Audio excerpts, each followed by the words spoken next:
लाओ मत भाई बता देंगे कौन है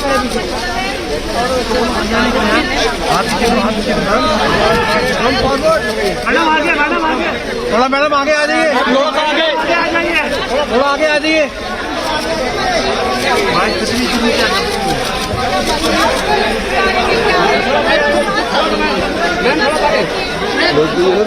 देख रहे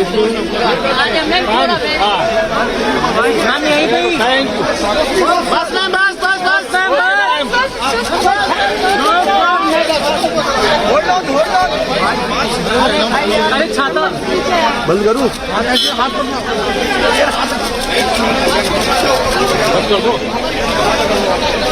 अरे ये नहीं, छाता बंद कर दो यार, छाता पीछे कर दो। क्या करें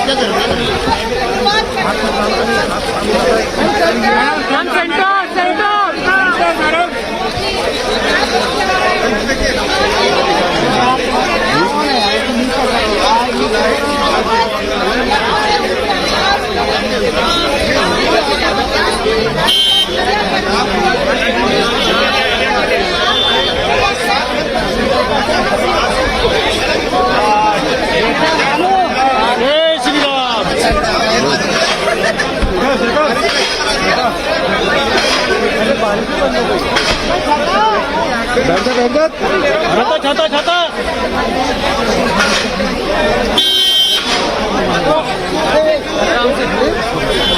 यार क्या करती है बहुत।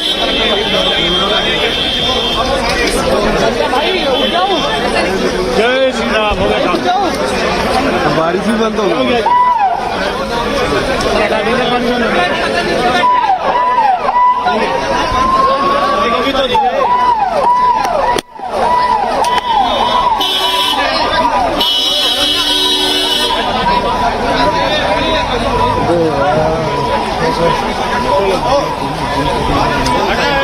हाँ तो बनाया हुआ है।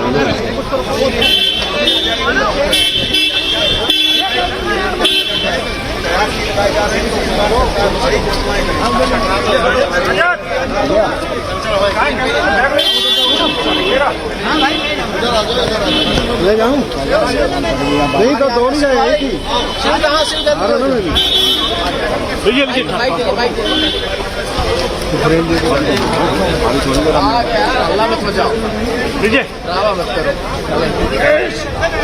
जो यंग एंटरप्रेन्योर्स है उनको तो सरकार तो प्रोत्साहन तो देगी। तो सरकार का जनता का सबसे बड़ा वर्ग होता है वो तो मिडिल क्लास, और मिडिल क्लास की सबसे बड़ी उम्मीद जो होती है टैक्स स्लैब्स को लेकर के, टैक्स में अधिक कुछ और रिलैक्सेशन मिल सकते हैं। उसके बाद टैक्स रिलैक्सेशन या टैक्स के जो स्लैब्स है उसमें कुछ चेंज करने की कितनी गुंजाइश आप देख रहे हैं? गुंजाइश तो बहुत है, लेकिन इंटरम में शायद कुछ अनाउंसमेंट नहीं होगी। गुंजाइश तो बहुत है कि बस टैक्स स्लैब्स या जो अपने जो नए टैक्स रेजिम है उसमें अगर कुछ और सहूलियतें दी जाएंगी तो शायद लोग न्यू टैक्स रेजिम अपनाएंगे। तो लेकिन इंटरम बजट में ये अनाउंसमेंट होगी कि नहीं, मुझे जरा डाउट लग रहा है। टैक्सेशन को लेकर एक चीज है कि सरकार ने लगातार पिछले 10 सालों में डीक्रिमिनलाइजेशन ऑफ एनोमलीज जो है उस पर तरफ ध्यान दिया है कि आपराधिक ना मानते हुए इसे गलतियां मानते सुधारने का मौका दिया जाए टैक्सेशन में। इस बार भी क्या वो जो पॉजिटिव अप्रोच है सरकार का टैक्सेशन को बढ़ावा देने के लिए, लोगों को दबाव डालने की बजाय प्रोत्साहित करने के लिए, विवाद से विश्वास का जो नीति रही है सरकार की, उसको आगे बढ़ाएंगे? नहीं, वो तो बढ़ाएंगे क्योंकि वो तो एक ईज ऑफ डूइंग बिजनेस के लिए बहुत जरूरी है। क्योंकि अगर डीक्रिमिनलाइजेशन जो हमारे इतने सारे लॉज है, इतने सारे लॉज जो बहुत ही यानी ऑलमोस्ट ब्रिटिश काल से वो लॉज है, उनको तो डीक्रिमिनलाइज करने की जरूरत है। और वो तो एज अ ऑनगोइंग प्रोसेस, उसे हम एक बजट में करेंगे दूसरे, वो तो ऑनगोइंग प्रोसेस, उसमें तो बहुत साल लगने वाले हैं। और फिलहाल जो हमारे माइक्रो नंबर्स हैं काफी स्टेबल है वो, लेकिन फिर भी महंगाई जो है वो लगातार परेशान किए हुए पिछले 1.5-2 साल से सरकार उससे लड़ रही है। आरबीआई ने भी काफी सारे कदम उठाए, लेकिन महंगाई जो है उसका कहीं ना कहीं बजट में भी असर दिखेगा। तो महंगाई का जो इन्फ्लेशन का जो पार्ट है वो बजट में आप किस तरीके से देख रहे हैं?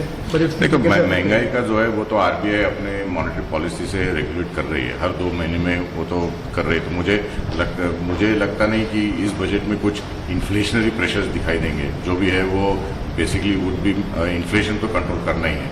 और अगर हम फिजिकल डेफिसिट की बात कर रहे हैं, जहां हमें अभी 5.9 पे है, 4.5 पे लाना है, तो उसके हिसाब से बजट प्रिपेयर होगा। तो इन्फ्लेशन की I think RBI is in control of it. Sir बहुत सारी लिमिटेशंस हैं इंटरिम बजट होने के नाते, वोट ऑन अकाउंट होने के नाते, तो सरकार के पास कितना ज़्यादा स्पेस है यहाँ पे एक चुनाव से ठीक पहले लोक लुभावने बजट का? सरकार के पास स्पेस है, लेकिन ये सरकार मैच्योर सरकार है, वो लोगों को लुभाने के लिए बजट नहीं प्रिपेयर करेगी। Thank you. Thank you. लाओ तो भाई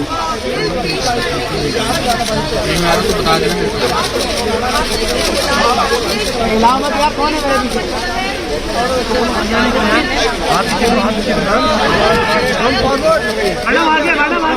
थोड़ा मैडम आगे आ जाइए,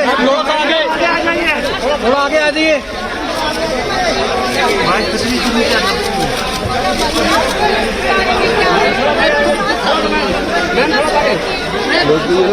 देख रहे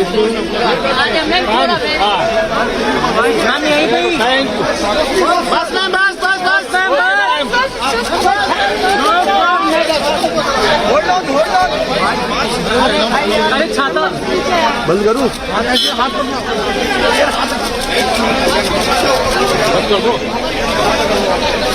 अरे ये नहीं, छाता बंद कर दो यार, छाता पीछे कर दो। क्या करें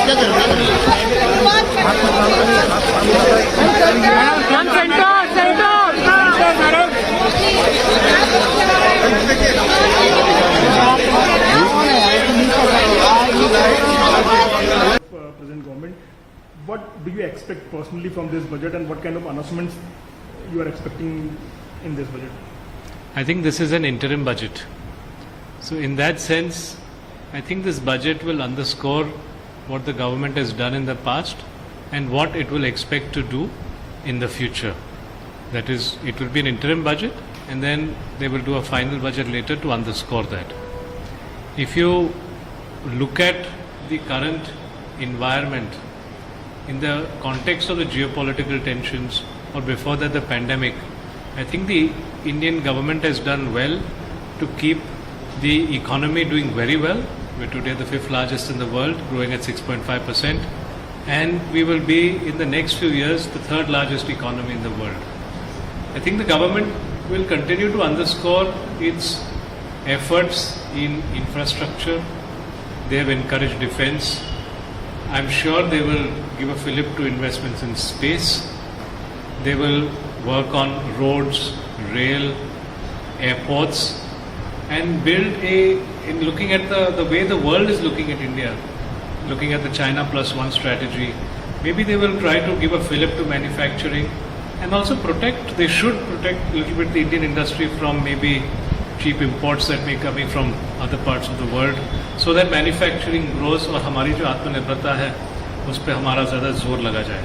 In past 10 years, we have seen this government in every budget comes with something which is a very different kind of initiative. Like just before the election in 2019, we have seen farmers benefit scheme, which was the Kisan Samman Yojana. So in this budget also, do we expect something very out of the box scheme or something which change the scenario in any sector? I think interim budget hai, so there will be some limitation. I mean, but I think they will underscore their priorities.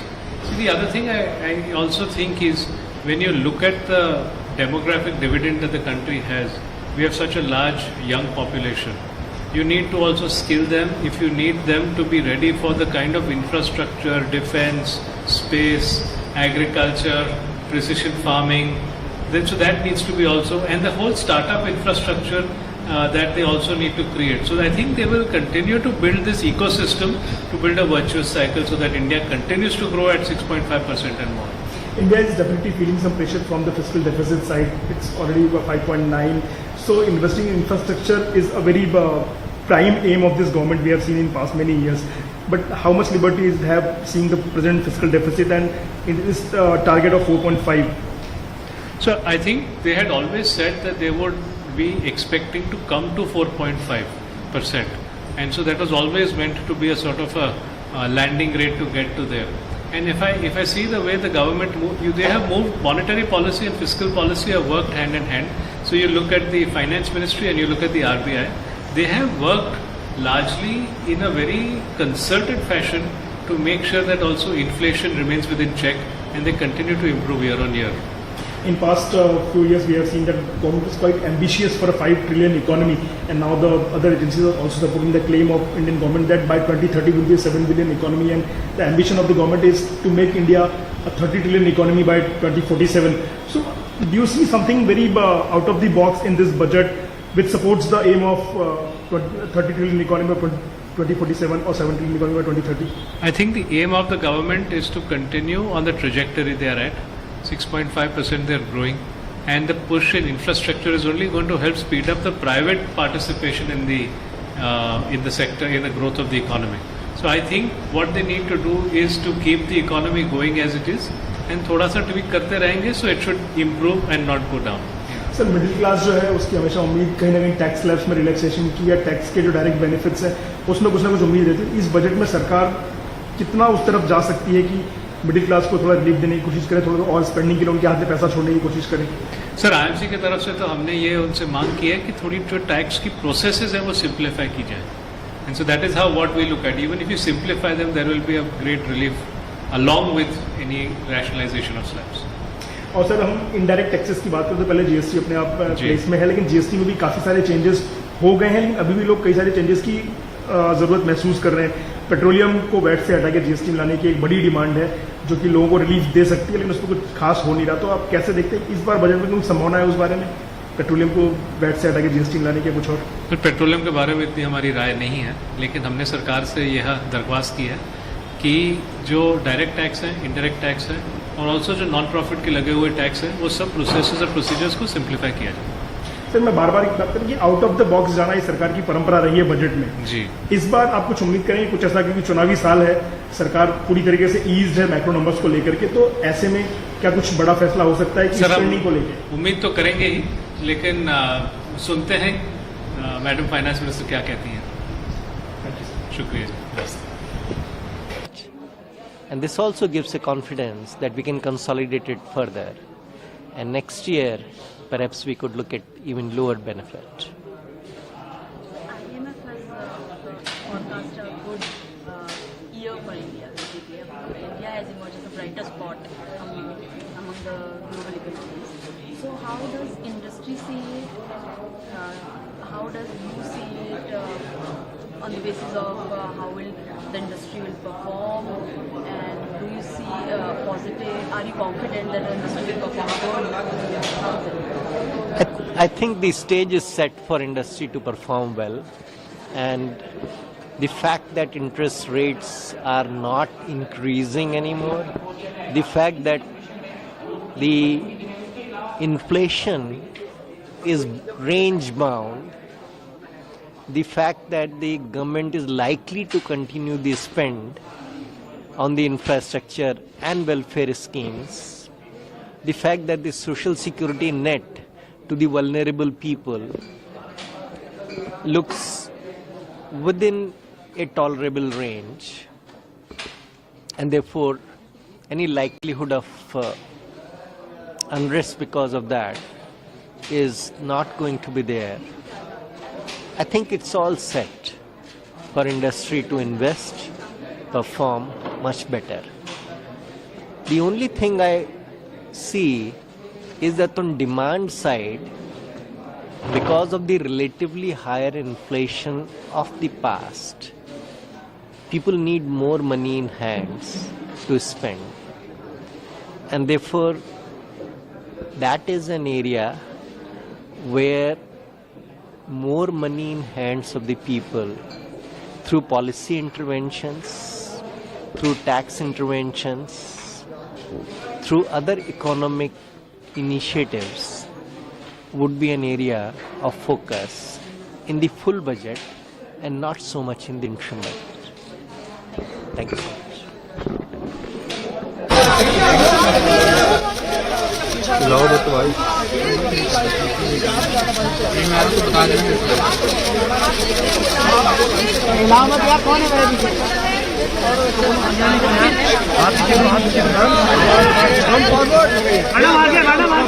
थोड़ा madam आगे आ जाइए, थोड़ा आगे आ जाइए.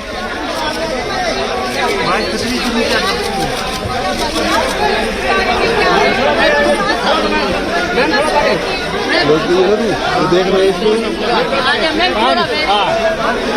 Ma'am यहीं पे ही बस ma'am बस मैम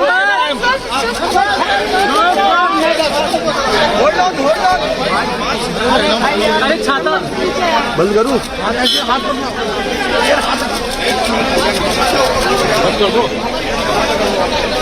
अरे ये नहीं छाता बंद कर दो यार छाता पीछे कर दो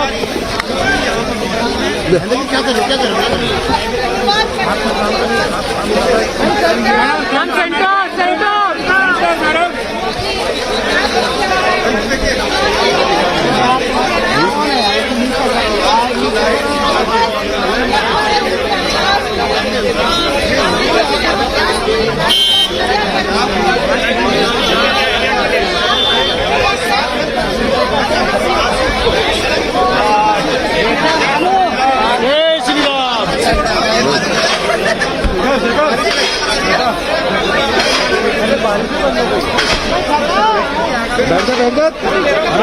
छाता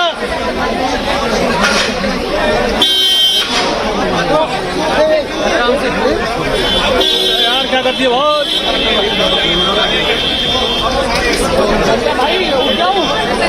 जय श्री राम हो गया बारिश भी बंद हो गई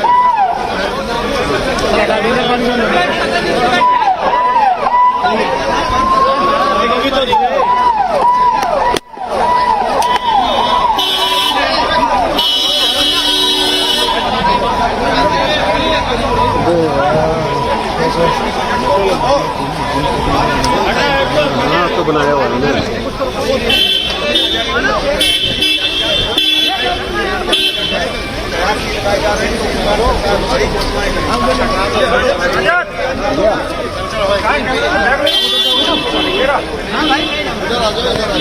ले जाऊं नहीं तो दो नहीं जाए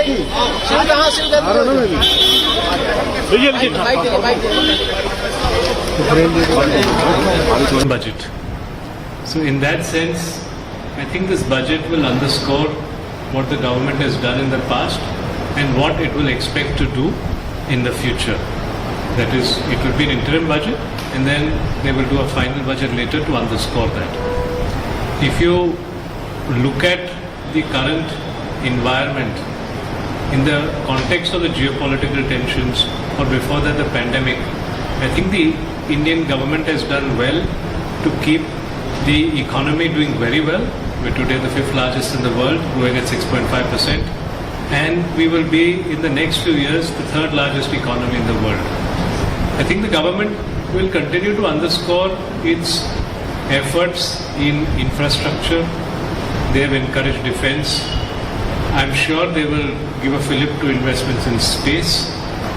They will work on roads, rail, airports, and build in looking at the way the world is looking at India, looking at the China Plus One strategy, maybe they will try to give a fillip to manufacturing and also they should protect a little bit the Indian industry from maybe cheap imports that may be coming from other parts of the world, so that manufacturing grows और हमारी जो आत्मनिर्भरता है उस पर हमारा ज़्यादा जोर लगा जाए.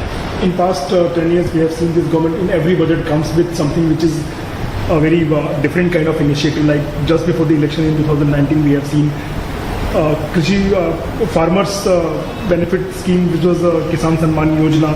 So in this budget also, do we expect something very out of the box scheme or something which change the scenario in any sector? I think interim budget hai, so there will be some limitation. I mean, but I think they will underscore their priorities. See, the other thing I also think is when you look at the demographic dividend that the country has, we have such a large young population. You need to also skill them if you need them to be ready for the kind of infrastructure, defense, space, agriculture, precision farming. Then so that needs to be also, and the whole startup infrastructure that they also need to create. So I think they will continue to build this ecosystem to build a virtuous cycle so that India continues to grow at 6.5% and more. India is definitely feeling some pressure from the fiscal deficit side. It's already 5.9. So investing in infrastructure is a very prime aim of this government we have seen in past many years.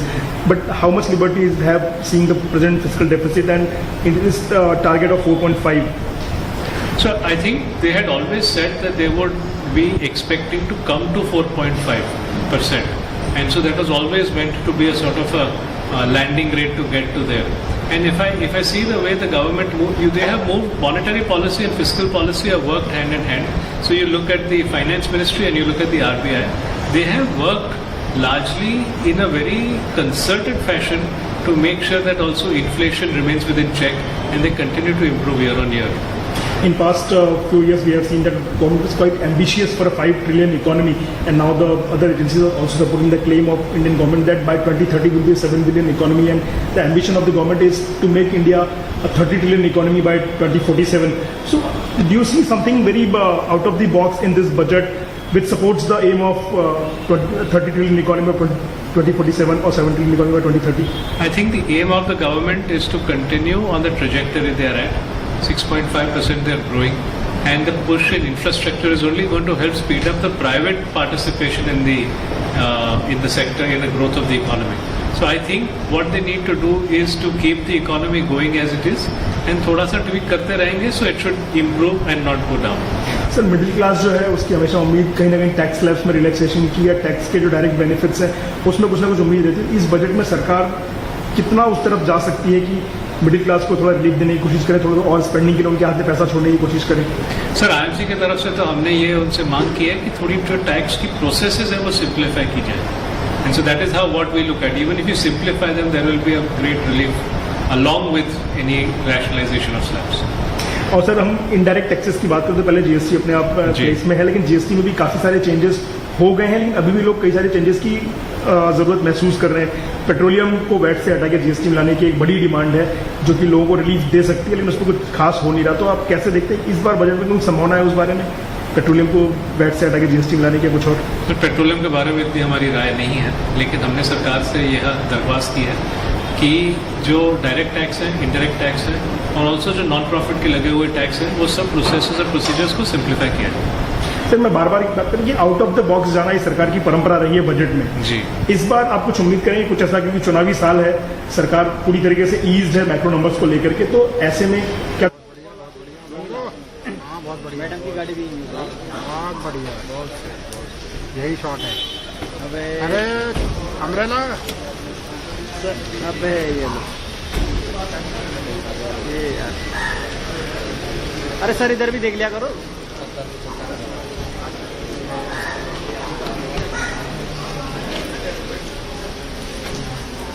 यार इनको ना बोलना पड़ेगा. Sir कैमरे लगे हैं इधर, थोड़ा इधर भी ध्यान देना. Sir sir sir umbrella sir अभी नहीं, पहले उनके पास है छाते. ये मंत्री सोनू छाता का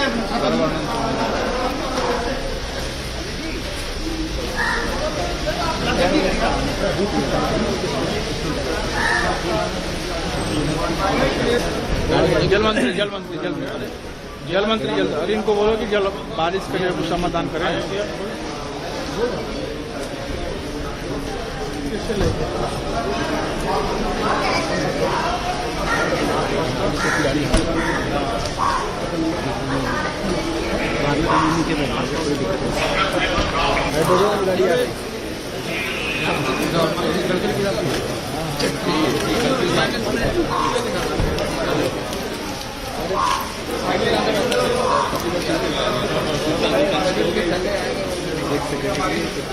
इनको बोलो छाता उस तरफ वाले रखो. अम्ब्रेला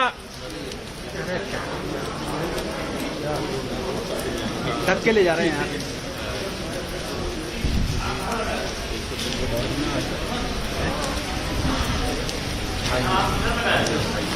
सर इनको फिर स्पोर्ट्स मिनिस्टर शाबाश. Thank you sir.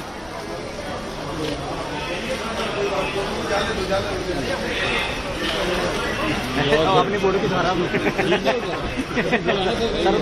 सही है इतना तो बोल दिया. ये आ गया.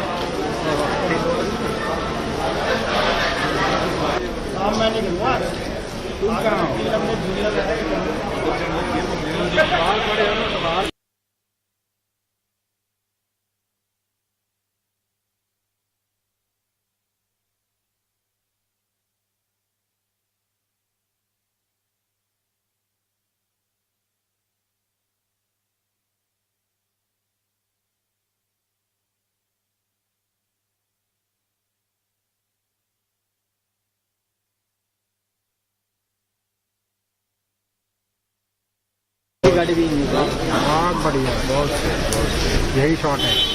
अबे अरे अम्ब्रेला अबे ये यार। अरे सर इधर भी देख लिया करो।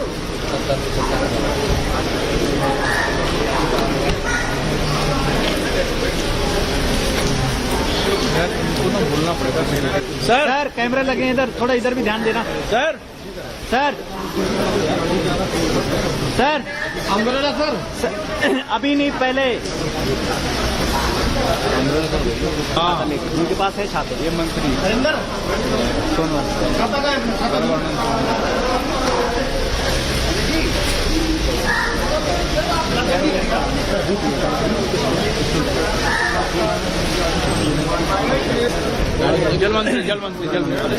जल मंत्री अरे इनको बोलो कि जल बारिश के लिए समाधान करें।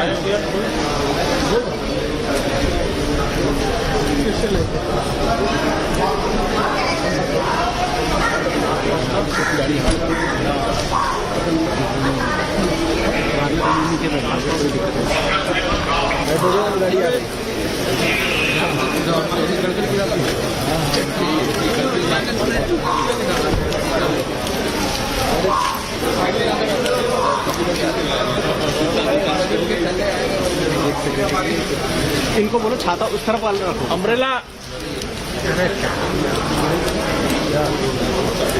ढक के ले जा रहे हैं यहाँ।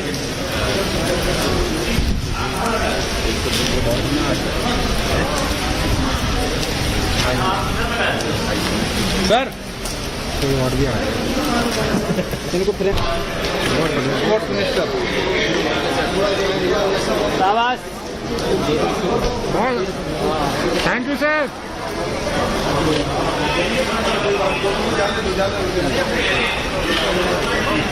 अपनी बोर्ड की द्वारा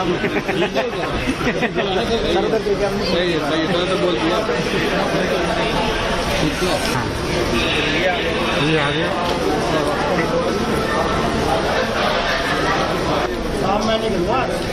तुम कहाँ हो?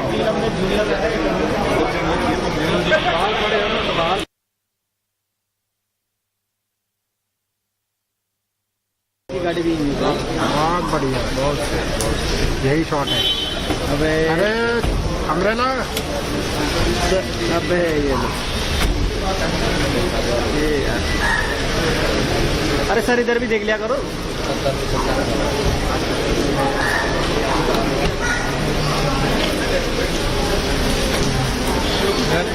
बोलना पड़ेगा सर कैमरे लगे हैं इधर, थोड़ा इधर भी ध्यान देना। Sir sir sir umbrella sir. अभी नहीं, पहले उनके पास है छाते। ये मंत्री हरिंदर सोनवाल।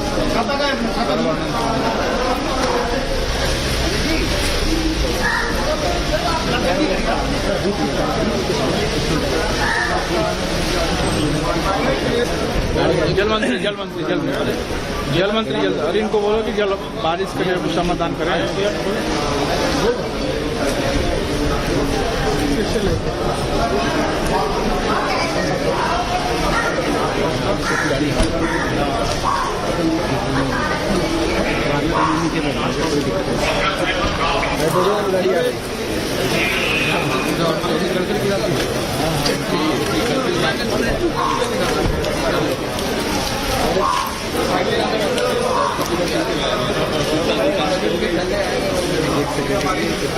इनको बोलो छाता उस तरफ वाले रखो। अम्ब्रेला ढक के ले जा रहे हैं यहाँ।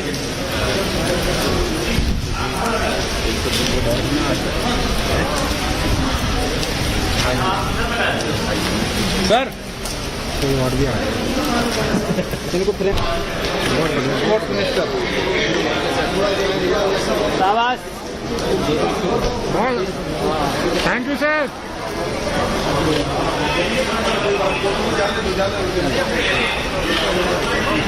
अपनी बोर्ड की द्वारा सही है तो बोल दिया। ये आ गया।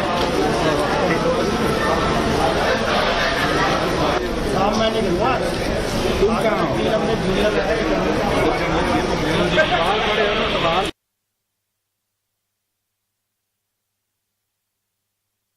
गाड़ी भी बहुत बढ़िया, बहुत सही। यही शॉट है।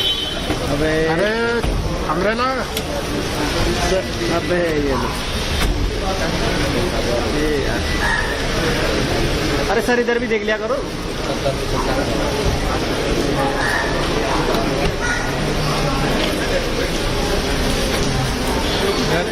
बोलना पड़ेगा सर कैमरे लगे हैं इधर, थोड़ा इधर भी ध्यान देना। Sir sir sir umbrella sir अभी नहीं, पहले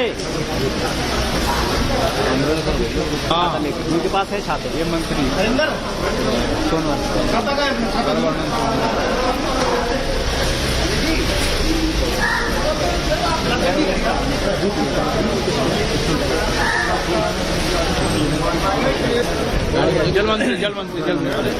जल मंत्री अरे इनको बोलो कि जल बारिश के लिए कुछ समाधान करें।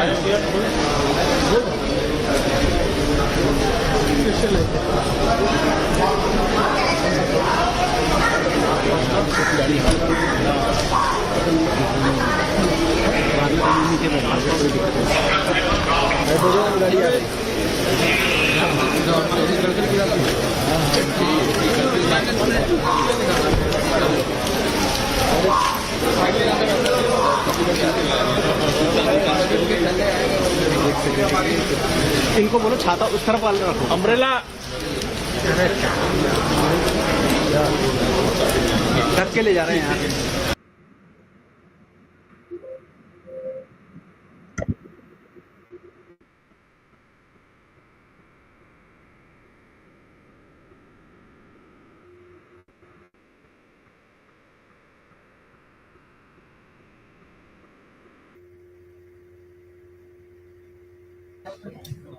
आवाज आ रही सर? बिल्कुल आ रही है।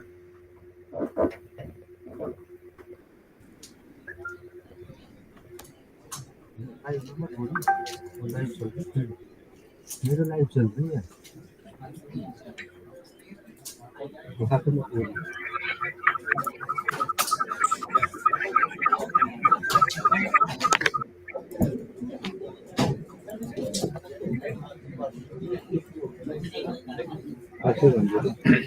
नमस्कार, नवभारत टाइम्स ऑनलाइन पर आप सभी का स्वागत है। आपके साथ मैं हूं विनीत त्रिपाठी, मेरे साथ मेरे वरिष्ठ सहयोगी शिशिर चौरसिया यहाँ पर मौजूद है। और आज देश के लिए बड़ा दिन है। आज बजट 2024 यानी कि एंटरिम बजट यहाँ पर पास होगा।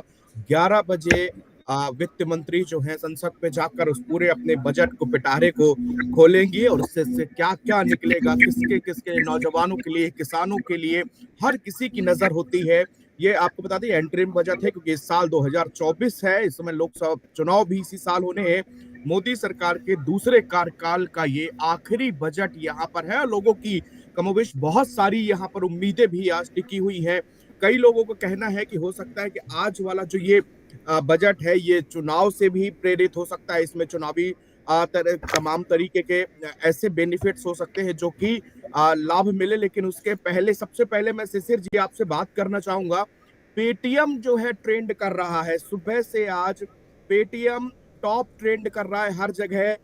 एक दिन पहले जो है उन पर शिकंजा कसता है उनके बैंकों पर, पेटीएम बैंक पर। उसके बाद से आज जो उसके शेयर भी धड़ाम हो जाते हैं।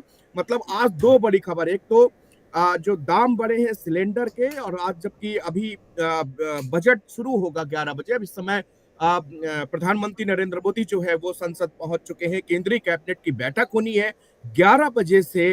अब यहाँ पर अपना जो अंतरिम बजट है वो पास किया जाएगा। शिशिर जी, पहले मैं दो बड़ी बातें जो आज सुबह जो हलचल हुई है वो एक तो प्राइस इंक्रीज जो हुआ है, और दूसरा जो कि पेटीएम के शेयर धड़ाम हुए हैं, उन दोनों बातों पे आपसे विस्तार से मैं जानना चाहूंगा। पहली बात पेटीएम की, तो पेटीएम के शेयर आज लोअर सर्किट में जाएंगे, ये कल से ही इसकी पूरी संभावना थी। कल शाम ही रिजर्व बैंक ऑफ इंडिया, जो कि देश के बैंकिंग सेक्टर का रेगुलेटर है, उसने पेटीएम पे कड़े प्रतिबंधों की घोषणा की थी। पेटीएम पेमेंट बैंक, जो कि उसका पेमेंट बैंक है, उस पर उन्होंने कड़े प्रतिबंध लगा दिए।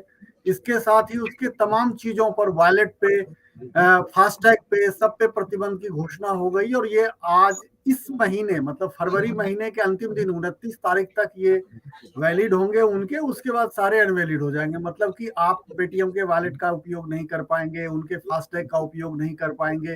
तो इन सब प्रतिबंधों के चलते ये माना जा रहा था कि जैसे ही आज बाजार खुलेगा, पेटीएम के शेयरों में कोहराम मचेगा, और ऐसा ही हुआ। कल बाजार से जितने पे पेटीएम का शेयर बंद हुआ था, उससे आज 150 रुपए से भी ज्यादा गिरते हुए इसका 20% का लोअर सर्किट था, तो लोअर सर्किट में फंसा। अब इसका ट्रेडिंग बंद है, तो इसका जब सर्किट खुलेगा तब उस पर कोई चर्चा होगी। दूसरी बात आपने की एलपीजी गैस सिलेंडर हाइक की, तो एलपीजी गैस सिलेंडर का बजट से कोई लेना देना नहीं। इसलिए बजट से लेना देना नहीं है क्योंकि हर महीने की पहली तारीख और 15 तारीख को सरकारी पेट्रोलियम कंपनियां अपने प्राइस का रिवीजन करती हैं। तो इसी रिवीजन के चलते आज 1 तारीख है, तो 1 तारीख को उन्होंने पेट्रोलियम एलपीजी के सिलेंडर के दाम में समीक्षा की। तो इस समय अंतर्राष्ट्रीय बाजार में क्रूड ऑयल के दाम चढ़े हुए हैं। क्रूड ऑयल के दाम जब चढ़े हुए हैं अंतर्राष्ट्रीय बाजार में, तो जाहिर सी बात है कि पेट्रोलियम सिलेंडर के भी दाम बढ़ने थे। और अभी आपको खबर बता दें कि पार्लियामेंट में वित्त मंत्री निर्मला सीतारमण बजट के बस्ते के साथ पहुंच गई हैं, और वो पार्लियामेंट में इस तरह पत्रकारों को और फोटोग्राफरों को वो दिखा रही हैं, और एक तरह से कहिए कि फोटो सेशन करवा रही हैं।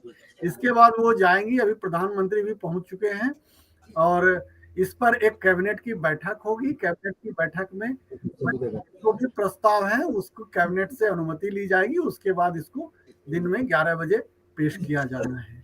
शिशिर जी, ये इस एक बार ये पूरी प्रक्रिया को आप समझा दीजिए। आपने बहुत सारे अपने आंखों के सामने ये बजट पास होते हैं, पार्लियामेंट में जाके ये जी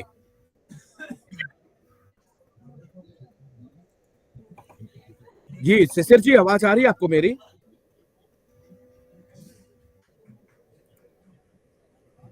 शिशिर जी,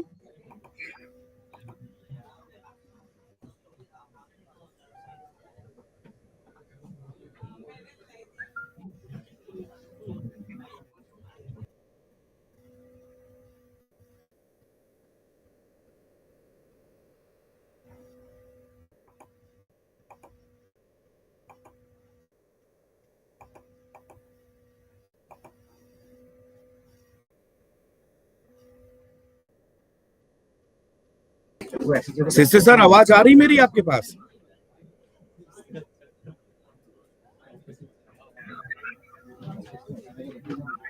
शिशिर जी,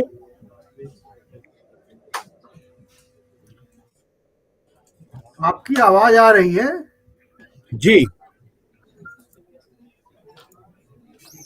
सुन पा रहे हैं?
आगे चल, बस बस बस इधर रोक दिए और आगे ले, आगे थोड़ी देर आगे ले, बस बस बस बस।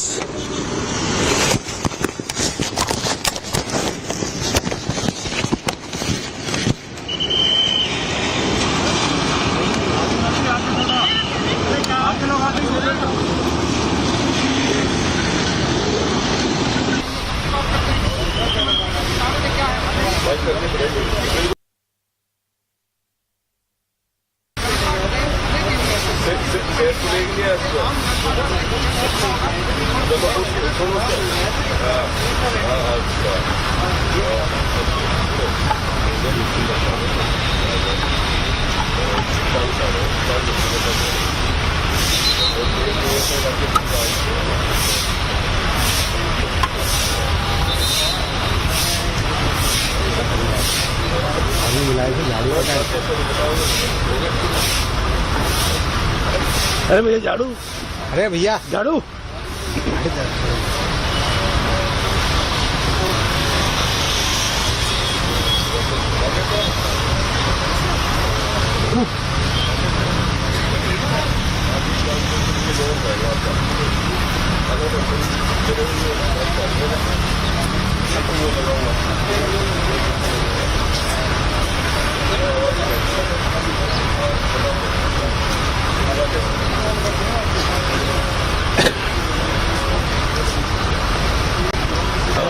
फर्स्ट टाइम दिया हुआ है।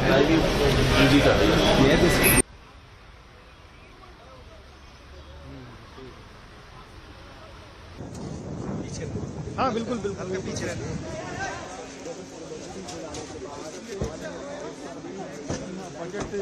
जो प्रति है वो ले आते हुए लास्ट का जो फाइल है उसमें बजट की जो प्रति है वो दिखाते हुए, और ये जो तस्वीरें हैं उसके बाद यहाँ से वो संसद भवन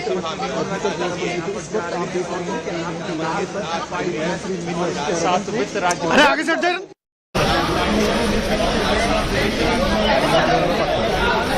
मैम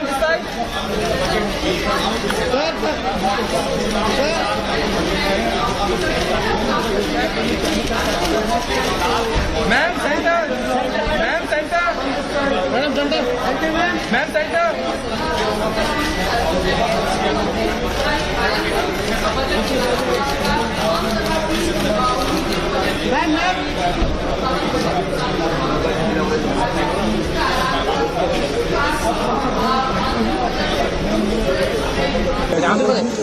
बैठक के बाद बजट को कैबिनेट की बैठक में रखी गई, बजट को मंजूरी मिलेगी और उसके बाद 11 बजे लोकसभा में मुख्यमंत्री निर्मला सीतारमण बजट पेश करेंगी, बजट भाषण देना। मैम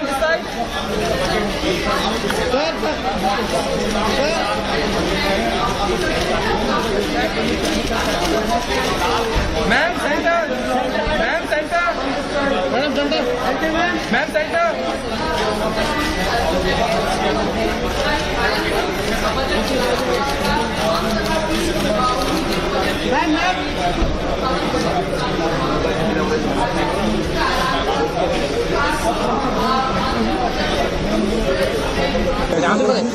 बैठक के बाद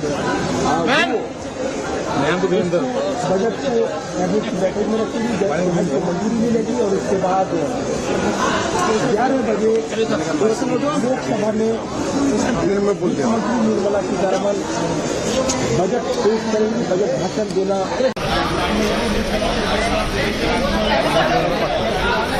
मैम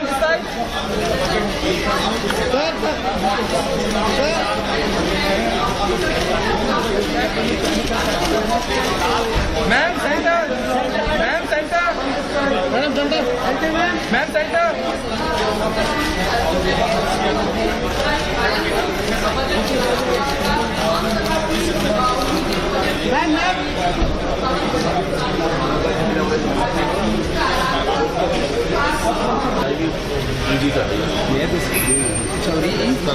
अरे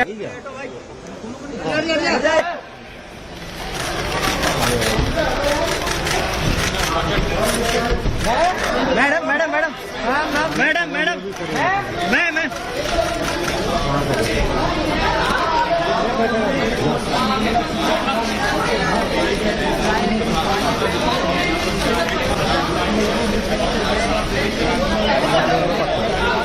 मैम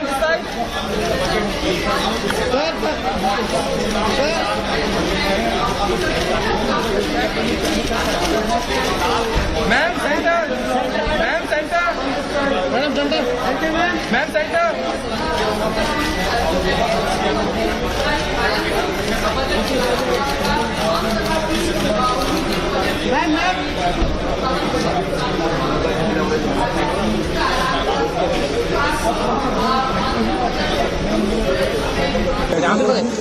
बैठक के बाद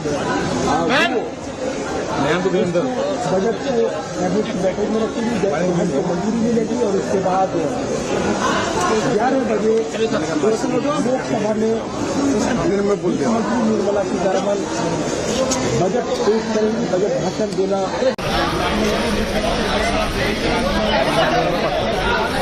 मैम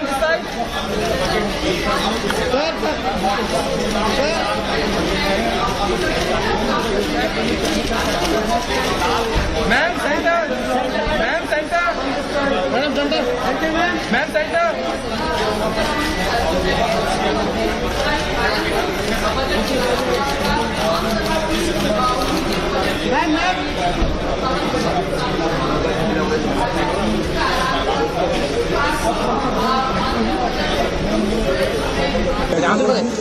बैठक के बाद बजट को गाड़ी भी बहुत बढ़िया, बहुत यही शॉट है। अरे अम्ब्रेला अबे ये लो। अरे सर इधर भी देख लिया करो।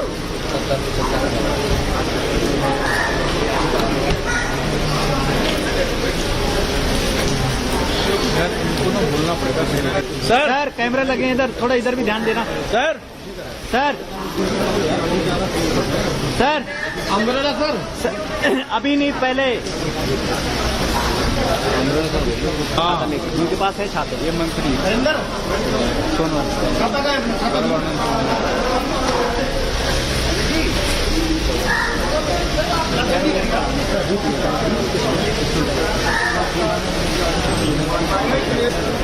जल मंत्री अरे इनको बोलो कि जल बारिश के लिए समाधान करें।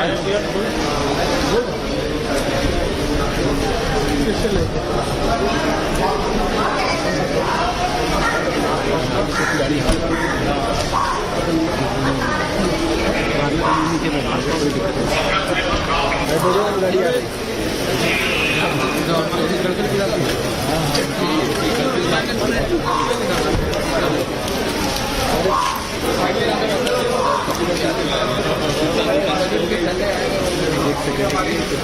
इनको बोलो छाता उस तरफ वाले रखो। अम्ब्रेला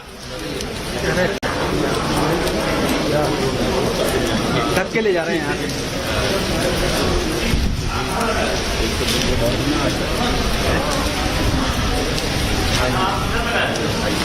सर कोई और भी आ रहा है इनको फ्रेम। स्पोर्ट्स मिनिस्टर शाबाश, thank you sir.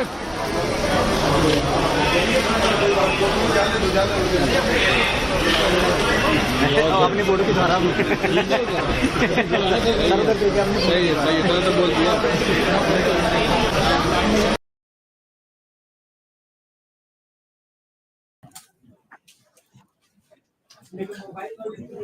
Under budget का सभी को इंतजार है और वो कुछ ही मिनट या बचे हुए हैं, लगभग 45 मिनट के बाद में आप जो है संसद भवन पहुंचेंगी निर्मला सीतारमन, और वो आज इंटरिम बजट में वो सारी जो लोगों को उम्मीदें हैं उनके मुताबिक क्या क्या है। हमारे साथ एक पैनल मौजूद है, हम इससे डिस्कस कर रहे हैं बजट के पहले कि क्या कुछ आज जो अंतरिम बजट पास होने वाला है उसमें रोजगार के क्या होगा, क्या टैक्सेस स्लैब क्या हो सकता है, उसमें जो है किसानों के लिए क्या हो सकता है।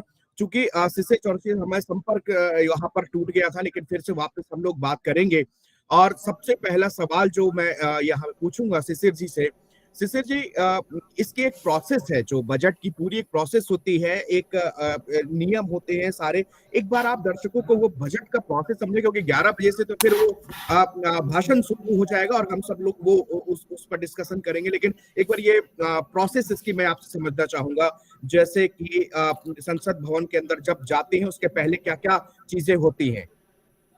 देखिए, प्रोसेस तो पहले ये है कि बजट टीम बजट तैयार कर रही है। बजट तैयार हो गया, बजट की छपाई हो गई। सुबह सुबह वित्त मंत्री अपने आवास से आई, नॉर्थ ब्लॉक गई, अपने कमरे में गई होंगी और वहां से उन्होंने बजट का पेपर कलेक्ट किया। जो अंतिम बजट का जो बजट प्रस्ताव, जो बजट भाषण उनका है, उसको अंतिम रूप दे दिया गया था कल रात में ही। आज सुबह आके उसको एक सरसरी निगाह उन्होंने डाली, एक बार पढ़ लिया, सब चीज ठीक है।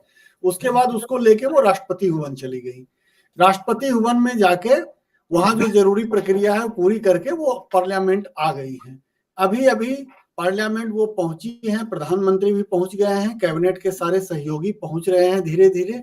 अब संसद भवन में पहले बजट प्रस्तावों को कैबिनेट से संतुष्टि ली जाएगी। जब कैबिनेट उसको क्लियर कर देगा, उसके बाद वो उस बजट प्रस्तावों को 11 बजे से पढ़ना शुरू कर देंगे। तो जो जरूरी प्रक्रिया है उसी के लिए अभी वहां गई हैं। वहां पार्लियामेंट में अभी थोड़ी देर में कैबिनेट की मीटिंग होगी, कैबिनेट से उसको ओके किया जाएगा, उसके बाद उसको पढ़ेंगे। मतलब केंद्रीय कैबिनेट खत्म होने के बाद उसको फिर पार्लियामेंट में समर्पण करेंगे, दोनों सदनों में बजट पेश होगा। उसके बाद उस पर जो भी जरूरी चर्चा होगी, प्रथम वाचन, द्वितीय वाचन, और उसके बाद बजट पारित करने की कार्रवाई शुरू। हमारे साथ सीए हैं कमलेश कुमार, वो भी वहां पर जुड़े हुए हैं। उनसे भी हम लोग लगातार चर्चा करेंगे और जानेंगे कि सबसे पहले जी, आज के बजट में सबसे खास क्या होने जा रहा है, क्या क्या संभावनाएं हैं, किसके सेक्टर को क्या क्या कुछ मिल सकता है, क्योंकि 11 बजे से फिर तस्वीरें साफ हो जाएंगी। लेकिन उसके पहले एज ए इकोनॉमिस्ट आप क्या उम्मीदें लगाते हैं? देखिए, यूं तो ये बजट पूरा बजट नहीं, अंतरिम बजट है, वोट ऑन अकाउंट है।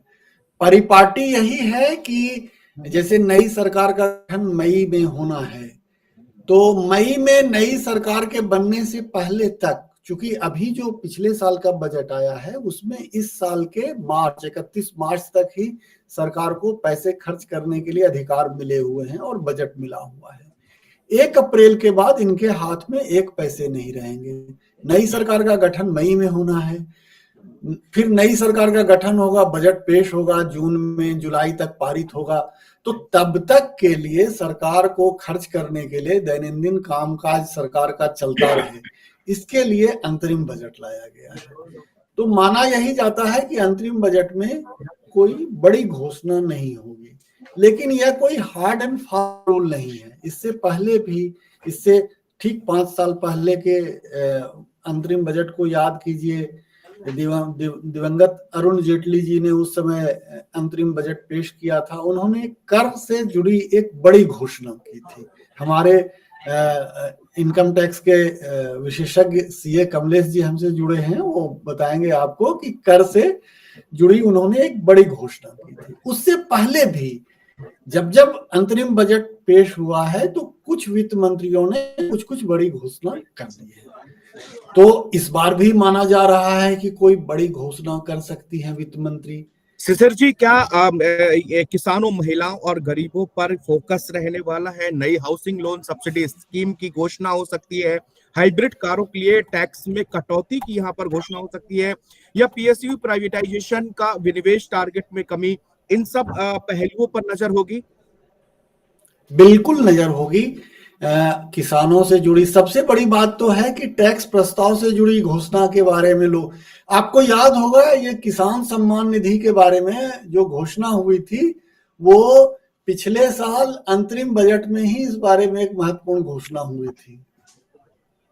तो इस बार भी इसीलिए माना जा रहा है कि किसानों के लिए या असंगठित क्षेत्र के लोगों के लिए या मनरेगा बजट के लिए कोई बड़ी घोषणा हो सकती है। हो सकता है कि कृषि क्षेत्र के लिए बड़ी घोषणा हो सकता है रोजगार के क्षेत्र के लिए कुछ बड़ी घोषणा हो जाए। और मध्यम वर्गीय तो इनकम टैक्स, खास करके डायरेक्ट टैक्स में इनकम टैक्स को लेकर तो सशंकित और आशान्वित दोनों हैं। सोच रहे हैं कि इस बार कुछ हो। ऐसा भी कहा जा रहा है कि नहीं, अभी जो चल रहा है कि एक प्रीवियस वाला एक न्यू टैक्स स्कीम है, तो हो सकता है एक ही स्कीम बचे। अब देखिए, थोड़ी देर की बात है, उसके बाद वित्त मंत्री अपने पत्ते खोले। आपका क्या कहना है कमलेश जी, क्या हो सकता है? सर नमस्कार सभी दर्शकों को। सर देखिए, जहां तक अभी एक बहुत लोगों के बीच बड़ी कंफ्यूजन रहती है हमेशा, new tax regime, old tax regime.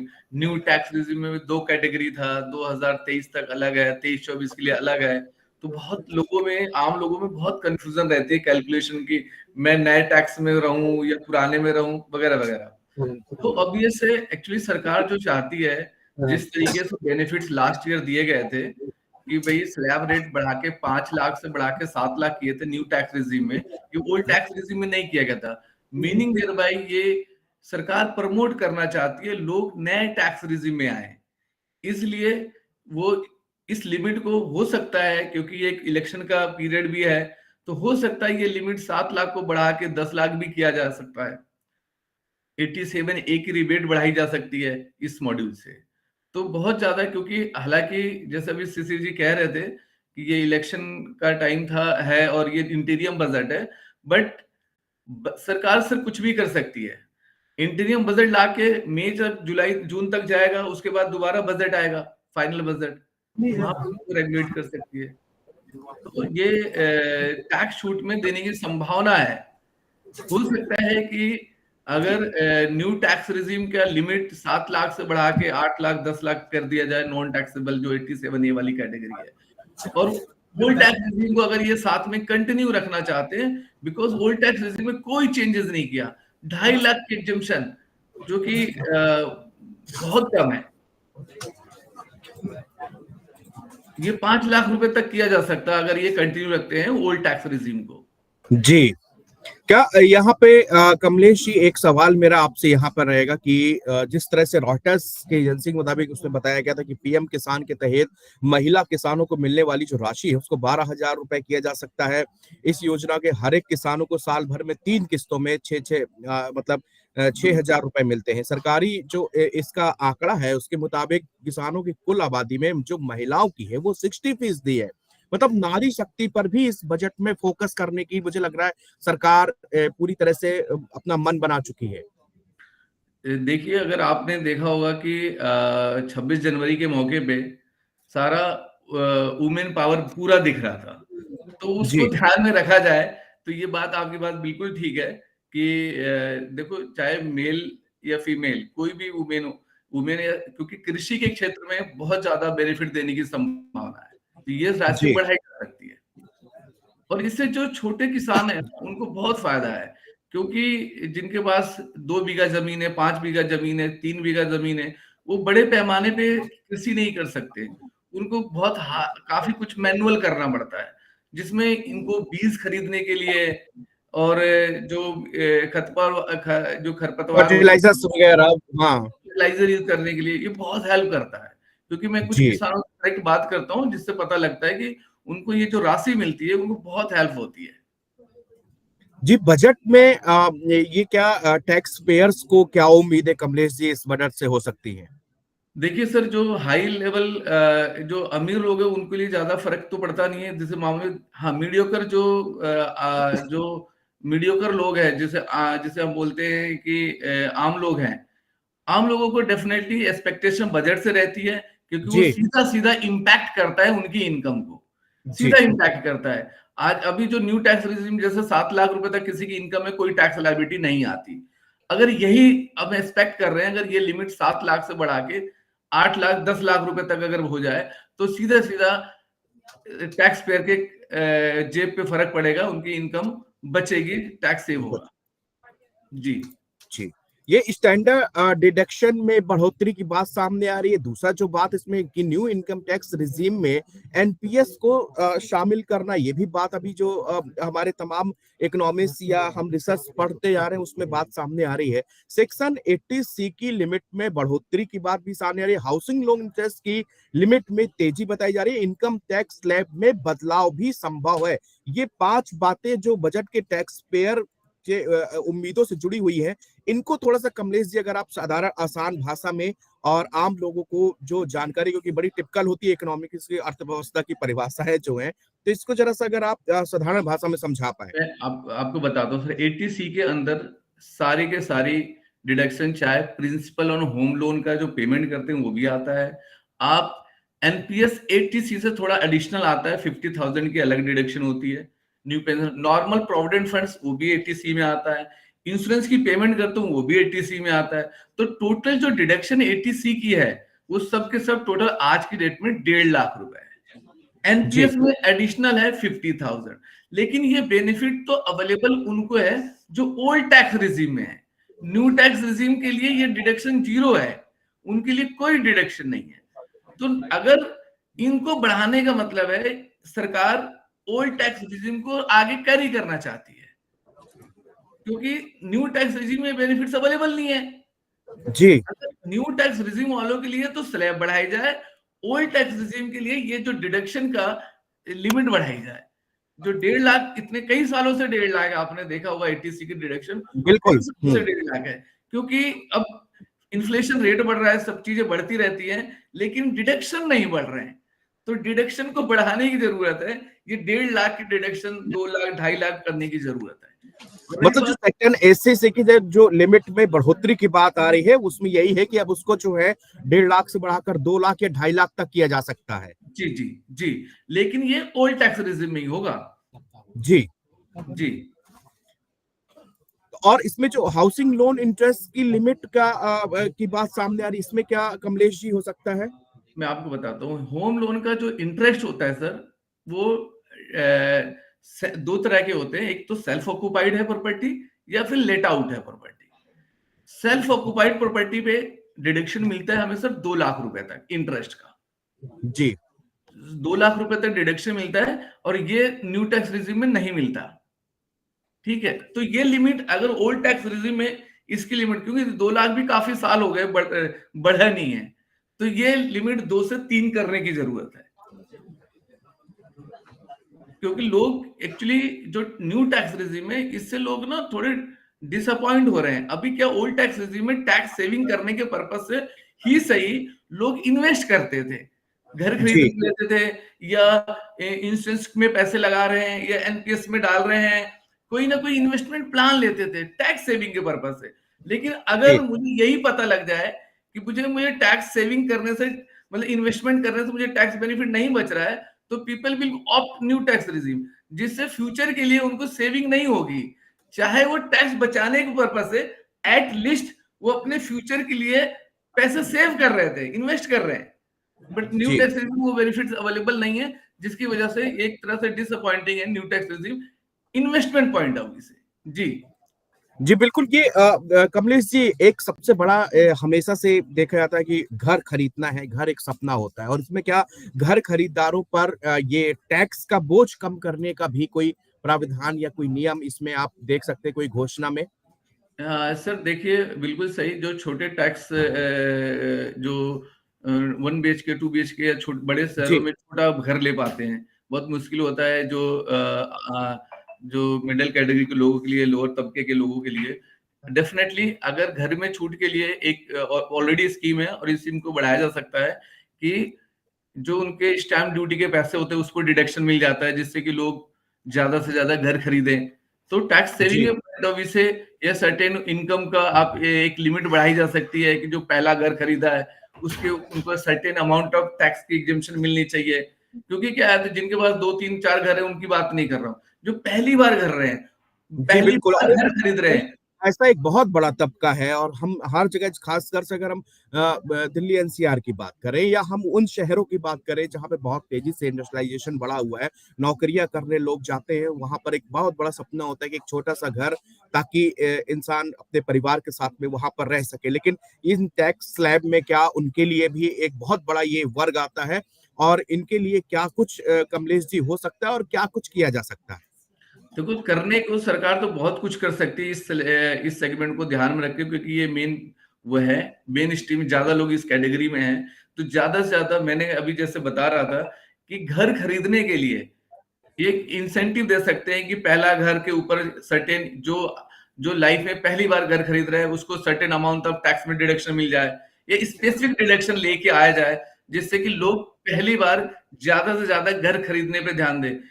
बड़े शहरों में ऑलमोस्ट 60% लोग रेंट पे रहते हैं, वो रेंट देते हैं, रेंट उन चला जाता है, बट अगर वो इंसेंटिव के फॉर्म में अगर सरकार उनको इस तरह से कुछ वे आउट निकालती है, जिससे कि वो चाहे लोन लेके घर खरीदे, उस लोन जो ईएमआई जो रेंट के रूप में वो अपना पे कर रहे हैं, रेदर की पेइंग रेंट, उसको एज ए ईएमआई पे करके अपना घर बनाए।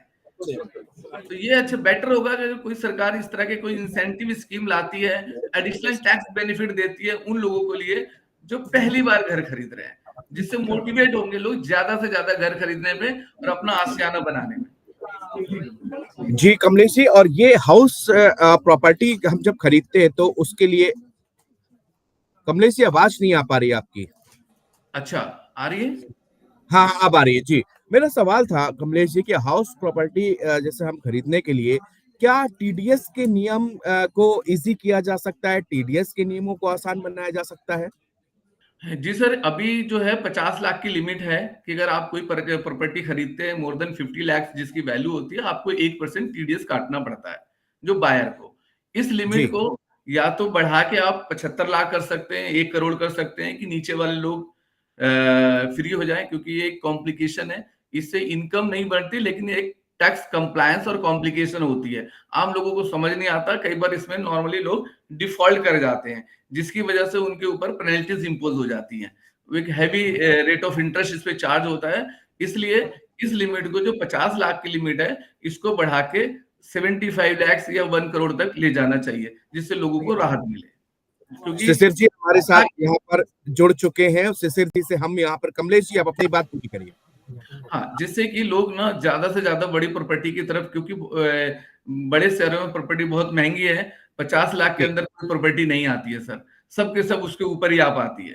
तो इसे बहुत, इसलिए ये लिमिट बढ़ाने की जरूरत है, 50 लाख से हटा के 1 करोड़ या 75 लाख की तरफ जाने चाहिए। जी जाने चाहिए। शिशिर जी हमारे साथ, क्योंकि आज शिशिर जी के पास काम थोड़ा ज्यादा है, सुबह से मोबाइल फोन भी बज रहा है और तमाम लोग हैं, मंत्रालय से भी फोन, सब जगह से अपने जो है बातचीतें। शिशिर जी आपसे हमारा कनेक्शन टूट जाता है, लेकिन अब आप कमलेश जी से हमसे डिफरेंट टैक्स स्लैब में हमने बातचीत की, लेकिन आप इस पूरे इंटरिम बजट को, चूंकि आपने बताया कि ये कुछ ही महीनों का एक बजट होता है, इसमें बहुत बड़ी घोषणा नहीं होती, लेकिन आपने उसका अपवाद भी बताया कि किस तरह जेटली की गवर्नमेंट में उन्होंने बड़ी घोषणा यहाँ पर की थी। तो क्या आज भी ऐसी जो बड़ी घोषणाओं में आपको क्या लगता है कि वो आज अनाउंसमेंट हो सकता है? देखिए, ये सरकार कुछ अनूठी है, इस मामले में अनूठी है कि हर समय कुछ ना कुछ सरप्राइज मिलते रहता है लोगों को। जी, जब लोग बिल्कुल निश्चिंत थे, इकोनॉमी ठीक ठाक चल रही थी, अचानक एक दिन रात में 8 बजे घोषणा हो जाती है कि भाई कल से ये नोट नहीं चलेंगे। याद कीजिए वो सरप्राइज नोटबंदी का। तो उसी तरह सरप्राइज पिछले बजट तक कोई सोचा भी नहीं था कि पीएम किसान सम्मान निधि आएगी और हर किसान के खाते में 6,000 रुपए सालाना आएंगे यूं ही। अभी तक तो सब्सिडी मिलती थी फर्टिलाइजर पे, अभी तक तो सब्सिडी मिलती थी बिजली पे किसानों को, लेकिन अब सीधे पैसे कैश देने की बात हो गई। तो कब सरकार कौन सा कदम उठाएगी इस बारे में आप कोई कयास नहीं लगा सकते। सरकारी अधिकारी भी इस बारे में कुछ नहीं बोलते हैं, वो उतना ही बोलते हैं जितना उनको बोलने का निर्देश है, लेकिन काम तो पर्दे के पीछे चलता ही रहता है, काम चलता रहता है, घोषणाएं होती रहती हैं। अब ये चुनावी बजट है, चुनावी बजट है तो चुनाव से पहले अभी तक, जैसे पिछले साल याद कीजिए, चुनाव मतलब इंटरिम बजट से पहले कोई बड़ी घोषणा नहीं हुई, लेकिन इंटरिम बजट में घोषणा हो गई थी। तो उसी तरह इस बार भी पिछले 5 साल से इनकम टैक्स से जुड़े किसी प्रावधानों में कोई छूट नहीं मिली है, कोई ढील नहीं दी गई है। हो सकता है कि इस बार मिल जाए। Middle class, lower middle class, खास करके लोअर मिडिल क्लास और मिडिल क्लास तो इनकम टैक्स वेतनभोगी सब बड़ी बेसब्री से प्रतीक्षा करते हैं। तो हो सकता है कि इनकम टैक्स में कुछ भी, चाहे स्टैंडर्ड डिडक्शन हो या बच्चों की जैसे 1.5 लाख रुपए तक की जो भी छूट मिलती है टीसी में, कमलेश जी बता रहे थे वो काफी कम हो गया है। वर्तमान महंगाई को देखिए और स्कूल की फी को देखिए, जिसके 2 बच्चे होंगे और दोनों बच्चे स्कूल में पढ़ते होंगे, तो आप एक नॉर्मल स्कूल में पढ़ाएं, आम आदमी के स्कूल में पढ़ाएं, तो वहां भी 7 से 10,000 रुपए महीने की फी है ट्यूशन की। तो आपको एक बच्चे में जो है 10,000 भी देते हैं तो 1,20,000 रुपए फी हो गया। 2 बच्चे हैं तो आपका 2,40,000 हो गया। उसके बाद आप भविष्य के लिए, बुढ़ापे के लिए कुछ ना कुछ तो बचाएंगे, क्योंकि अधिकतर आबादी, सरकारी नौकरी तो महज देश में 2% लोगों को है, अधिकतर जी आबादी प्राइवेट सेक्टर में काम करती है। प्राइवेट सेक्टर में काम करती है और यहाँ पेंशन के लिए आप जो पीएफ वाला पेंशन है वो ऊंट के मुंह में जीरा होता है। हमारे कई सहयोगी, वरिष्ठ सहयोगी रिटायर हुए, हमने उनसे पूछा कि भाई साहब आपको पीएफ का पेंशन कितना मिलता है, तो उन्होंने कहा 2,000 रुपए मिलते हैं। तो 2,000 रुपए तो आज पूरे परिवार के लिए महीने भर के दूध के पैसे नहीं होते हैं, सब्जी और फल तो छोड़ ही दीजिए। तो लोग अपनी व्यवस्था करते हैं, वो एक रिटायरमेंट कॉर्पस तैयार करते हैं, वो म्यूचुअल फंड में निवेश करते हैं, वो बैंक में एफडी करते हैं या कहीं भी निवेश करते हैं। तो निवेश पर भी सरकार छूट देती है इनकम टैक्स में, लेकिन सबको 80C में समेट दिया गया है। आप बीमा करा रहे हैं, लाइफ इंश्योरेंस करा रहे हैं, वो भी उसी में है। आप बच्चों की फी भर रहे हैं, वो भी उसी में है। आप पीपीएफ खुलवा लिए हैं, वो भी उसी में है। आप बच्ची की शादी के लिए या बच्ची की पढ़ाई के लिए सुकन्या समृद्धि योजना में खाता खुलवा लिए हैं, वो भी उसी में है। और 1.5 लाख रुपए अब होते क्या हैं, आप जाइए तो 1.5 लाख रुपए, तो हमने बताया कि एक बच्चे आप ढंग के स्कूल में, किसी नामी स्कूल में पढ़ाएं तो 1.5 लाख रुपए आपके एक बच्चे की फी में चली जाएगी। 2 बच्चे हैं तो 3 लाख रुपए, निवेश 1.5 लाख रुपए बचाएंगे, 10,000 रुपए महीने, 12,000 रुपए महीने भी बचाएंगे, वो भी 1.5 लाख रुपए हो गए। तो 1.5 लाख तो ऊंट के मुंह में जी रहा है। तो जी सब बिल्कुल। हैं कि इसको बढ़ाएंगे, लेकिन अब देखिए निर्मला मैडम कितनी इस बात को समझती हैं, क्योंकि ये तो आम आदमी की पीड़ा है, वेतन भोगियों की पीड़ा है।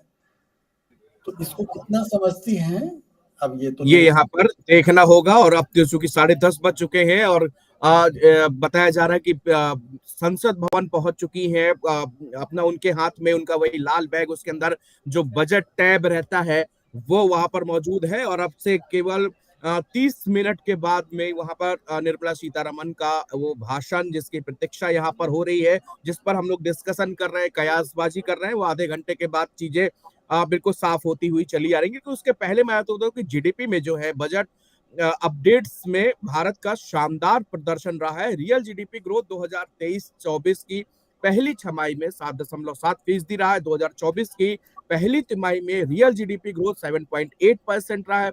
2024 की दूसरी तिमाही में जीडीपी ग्रोथ 7.6 और वित्त वर्ष 2023 में जीडीपी ग्रोथ 7.2 रही है। तो शिशिर जी, इसके बारे में थोड़ा सा आप एक्सप्लेन करिए। इकोनॉमी में तो विस्तार हो ही रहा है, इसमें कहीं कोई शक नहीं है। लोगों की, मतलब सबकी नहीं, कुछ लोगों की आमदनी घटी भी है, लेकिन लोगों की आमदनी, अधिकतर लोगों की आमदनी बढ़ी है। कोई फल बेचने वाला है, सब्जी बेचने वाला है, रेहड़ी पटनी लगाने वाला है। तो आप कोरोना काल के मुकाबले देखें तो अभी हर जीवन के हर क्षेत्र में, उद्योग धंधे के हर क्षेत्र में और इकोनॉमी के हर सेक्टर में विस्तार हुआ है। हॉस्पिटैलिटी इंडस्ट्री हो, टूरिज्म इंडस्ट्री हो, मैन्युफैक्चरिंग इंडस्ट्री हो, आप देखिए कि हर व्यक्ति के हाथ में, आप बाहर निकलते हैं, आप ऑटो वाले को देखते हैं, ऑटो रिक्शा वाले को देखते हैं, झल्ली वाले को देखते हैं, आपको कितने व्यक्ति के हाथ में आपको फोन जो है स्मार्टफोन नहीं दिखता है। बहुत कम आदमी के पास देखते होंगे कि टिप टॉप वाला छोटा फोन लेके चलते हैं। तो वो यदि स्मार्टफोन खरीद रहे हैं तो कम से कम 5,000 रुपए तो निवेश कर रहे हैं, मीन्स उनके पास इतनी स्पेंडिंग कैपेसिटी है। तब तो स्पेंडिंग कैपेसिटी बढ़ी है, बाजार में मांग बढ़ी है, मैन्युफैक्चरिंग गुड्स की मांग बढ़ी है, एफएमसीजी की मांग बढ़ी है, एफएमईजी की मांग बढ़ी है। और जब इन सब चीजों की मांग बढ़ी है तो कहीं ना कहीं प्रोडक्शन हो रहा है, प्रोडक्शन हो रहा है तो लोगों को रोजगार मिल रहा है। तो एक अच्छा जो गुड साइकिल है वो चल रहा है। तो ये साइकिल चल रहा है तो उसका प्रभाव आपको जीडीपी पर भी दिखेगा। तो जीडीपी हमारी बढ़ रही है। इस समय तो आईएमएफ का कहना है कि हम दुनिया में सबसे आगे हैं, जीडीपी ग्रोथ रेट में आगे हैं। जो दुनिया की सबसे बड़ी मतलब कंट्री है चाइना है, चाइना से हमारी जीडीपी ग्रोथ रेट आगे है। हालांकि ग्रोथ रेट में देखें तो हम तो अमेरिका को भी आगे नहीं ठहरने देते। अमेरिका की भी जीडीपी ग्रोथ रेट है जो हमसे धीमी है, लेकिन चूंकि अमेरिका सबसे बड़ी इकोनॉमी है, उसका साइज बड़ा है, तो उसका जब साइज वॉल्यूम बड़ा होता है तो 1% भी होगा तो उनका बहुत ज्यादा होता है। हमारी इकोनॉमी उसके मुकाबले छोटी है, तो हम 7% लेके भी उनसे तुलना नहीं कर पाते। लेकिन खैर, अमेरिका अपनी जगह पर है, लेकिन हमारी उपलब्धि को कोई सिरे से खारिज नहीं कर सकता, नकार नहीं सकता। हमारी जीडीपी बढ़ रही है, लोगों की आमदनी बढ़ रहे हैं, मतलब बढ़ रही है आमदनी, लोगों का जीवन स्तर ऊंचा हो रहा है। जी, ये इनकम अब हमारे दोनों पैनलिस्ट से चर्चा हमारी चलती रहेगी। अब हम इंतजार उस पल का भी कर रहे हैं जब वो स्पीच जो है संसद भवन के अंदर से वित्त मंत्री की हो। लेकिन उसके पहले एक बार मैं आपको इनकम टैक्स स्लैब, क्योंकि आज बहुत उम्मीद की जा रही है कि इनकम टैक्स स्लैब का जो उसमें बदलाव हो सकता है। स्लैब जो अभी तक आप ओल्ड रिजीम न्यू रिजीम करके दोनों, लेकिन इस चीज को एक बार मैं फिर से आपको समझाना चाहता हूँ। इनकम टैक्स स्लैब का जो ओल्ड रिजीम है उसके अंतर्गत क्या नियम है और जो नए न्यू रिजीम है उसके अंदर क्या है। तो अब तो मतलब ओल्ड रिजीम की सबसे पहले हम बात करते हैं तो इसमें 2,50,000 तक कोई भी यहाँ पर आपको इनकम टैक्स पे नहीं करना। फिर 2,50,000 एक से 5 लाख तक, ये ओल्ड रिजीम की बात हो रही है, यहाँ पर आपको 5% देना पड़ेगा। उसके बाद में 5 लाख से 10 लाख तक 20%, और उसके ऊपर यानी कि फिर 30% आपको टैक्स पे करना पड़ेगा इनकम टैक्स। ये स्लैब का ओल्ड रिजीम मैं आपको बता रहा था। अब न्यू रिजीम की बात यहाँ पर कर लेते हैं। तो अप टू 3 लाख तक इसमें निल है, कोई भी आपको इंटरेस्ट पे नहीं करना। लेकिन 3 लाख से 6 लाख तक 5%, फिर 6 लाख से 9 लाख तक 10%, 9 लाख से 12 लाख 15%, फिर उसके ऊपर 15 लाख तक, फिर 15 लाख से ऊपर 30%। मैं इसमें शिशिर जी, जो मैंने अभी इसके दोनों रिजीम को बताया, इसमें कोई गड़बड़ी तो नहीं है? ये सही मैंने आपको सही और दोनों को डिफाइन किया है? बेहतर है हमारे टैक्स एक्सपर्ट इस पर कमेंट करें। नहीं, आपने सर बिल्कुल सही बताया है कि ओल्ड रिजीम में आपने कहा 2.5 लाख था तो कोई टैक्स नहीं है, 2.5 से 5% है, 5 लाख से 10 लाख के बीच में 20% आता है, और अबव 10 लाख अबव 30% है। ये ओल्ड टैक्स रिजीम अभी चल रहा है। न्यू टैक्स रिजीम में आपने बिल्कुल सही बोला है कि 3 लाख रुपए तक कोई टैक्स नहीं, 3 से 6 5% टैक्स लगता है, 6 से 9 10%, और 9 से 12 15%, 12 से 15 में 20%, अबव 15 30%। बिल्कुल ठीक है। यही रेट आज फाइनेंशियल ईयर 23-24 के लिए यही है। यही है। और इसी में अब हम लोग ये जो बहुत ज्यादा टैक्स पे करने जब हम जाते हैं, उस स्लॉट में भरना, उसको उनकी बारीकियों, कई बार हमको कमलेश जी जैसे तमाम एक्सपर्ट्स हैं उनसे सहारा लेना पड़ता है, उनकी राय लेनी पड़ती है। तो इसी चीज को कमलेश जी इस बार कवायद है कि आसान किया जा सकता है। अगर आप देखेंगे कि पिछले से सालों की तुलना में अब टैक्स रिटर्न फाइल करना वास्तव में बहुत आसान हो गया है, क्योंकि जो रिटर्न्स के फॉर्म्स हैं उसमें बहुत चीज पहले से पॉपअप होके आता है। आपकी कोई सैलरी इनकम है, या आपने कोई डोनेशन दिया है, या कुछ और भी आपकी कोई इनकम है, से एग्जांपल सेविंग बैंक का इंटरेस्ट आया, आपने शेयर्स में सेल परचेज किया है, इन सब की इंफॉर्मेशन, या म्यूचुअल फंड रिडेम्पशन किया है, ये सारी की सारी इंफॉर्मेशन आपको टीआईएस एएस के रूप में आपके लिए अवेलेबल होता है। वहां से डेटा आप इजिली फिल कर देते हो या प्री फिल्ड हो जाता है।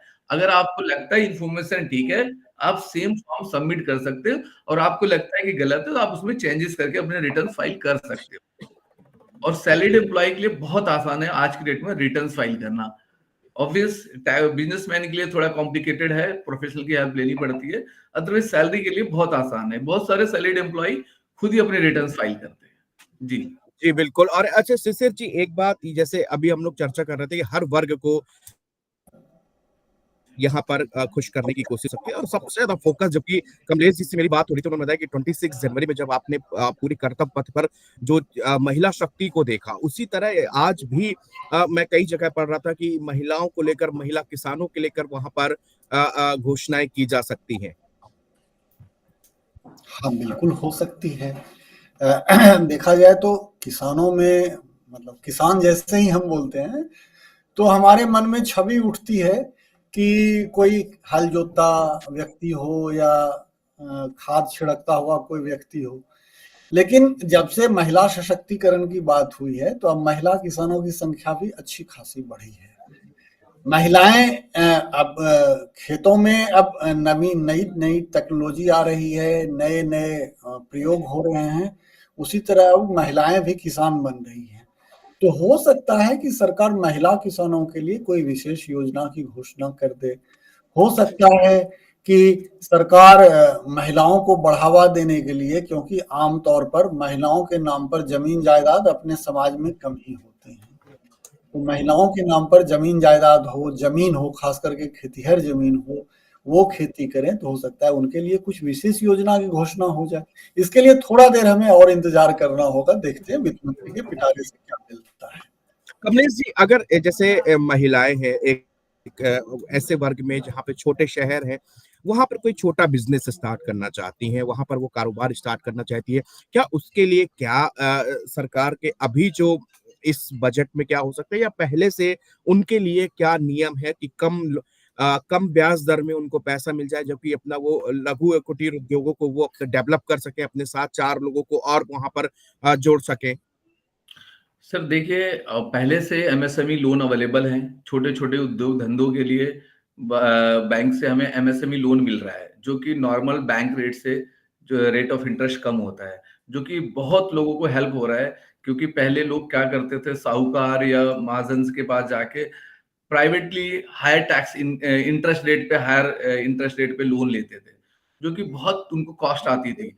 लेकिन जब से एमएसएमई लोन लोगों को मिलना आसान हो गया है और सेल्फ हेल्प ग्रुप्स के थ्रू, तो ये चीजें बहुत उनको फ्रूटफुल हो रहा है। लोग अपने, इवन चाहे महिलाएं हैं या पुरुष हैं, छोटे लेवल के बिजनेसमैन बैंक से पैसे लेके, कर्ज लेके अपने बिजनेस को एक्सपैंड कर रहे हैं, एक है अच्छा प्रॉफिट बना रहे हैं। तो ये एमएसएमई लोन इनको बहुत हेल्पफुल हो रहा है, जिससे कि अगर आपने देखा होगा कि जो कुछ महाजन या इस तरह के फाइनेंस बिजनेस में अवेलेबल थे अनऑफिशियली, उन लोगों का बिजनेस ऑलमोस्ट खत्म हो गया है, क्योंकि ये काम अब एक चैनल के थ्रू, फॉर्मल चैनल के थ्रू, बैंक के थ्रू होने लग गया है, विच इज एक इकोनॉमी के लिए बहुत अच्छा है देश के, बिकॉज हम लोग डेवलपिंग कंट्री है, डेवलप की तरफ जा रहे हैं।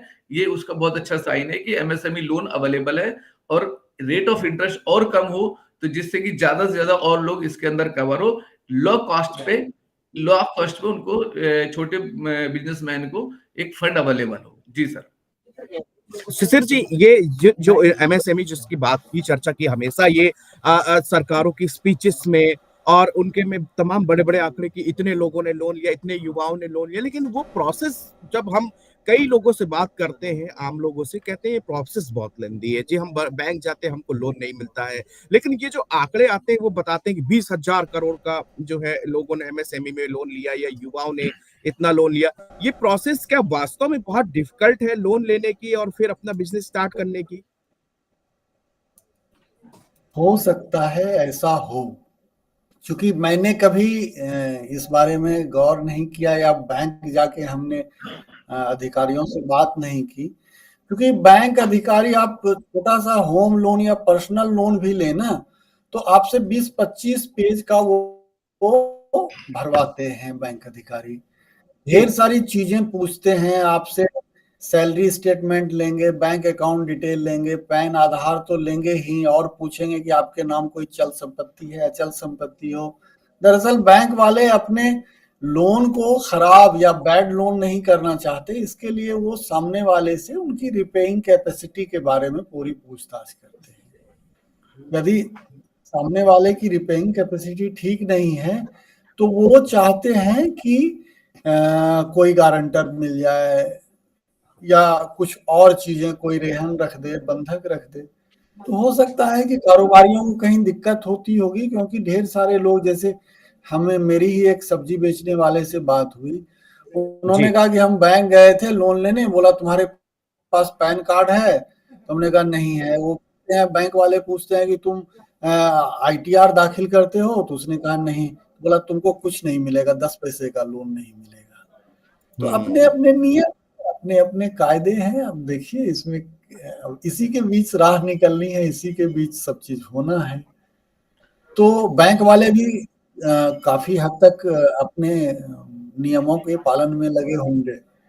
शिशिर जी, कमलेश जी हमारे साथ दोनों लोग बने रहिए। अभी हम इस समय की अपडेट आपको बता दें कि अब 15 मिनट से भी कम का वक्त बचा है, जबकि भाषण जो है वो एंटरिम बजट का निर्मला सीतारमन यहाँ पर शुरू कर देंगी। लेकिन उसके पहले कांग्रेस के सांसद मानिक चंद टैगोर हैं, आइए सुन लेते हैं वो क्या कह रहे हैं बजट के बारे में। Always people eagerly watch the union budgets, state budgets as well. Here the point is that whether the government will introduce any pro-people policy which is beneficial to the common man of this country. Apart from rhetoric and distorted facts, this government is not doing anything for the general public. For example, when the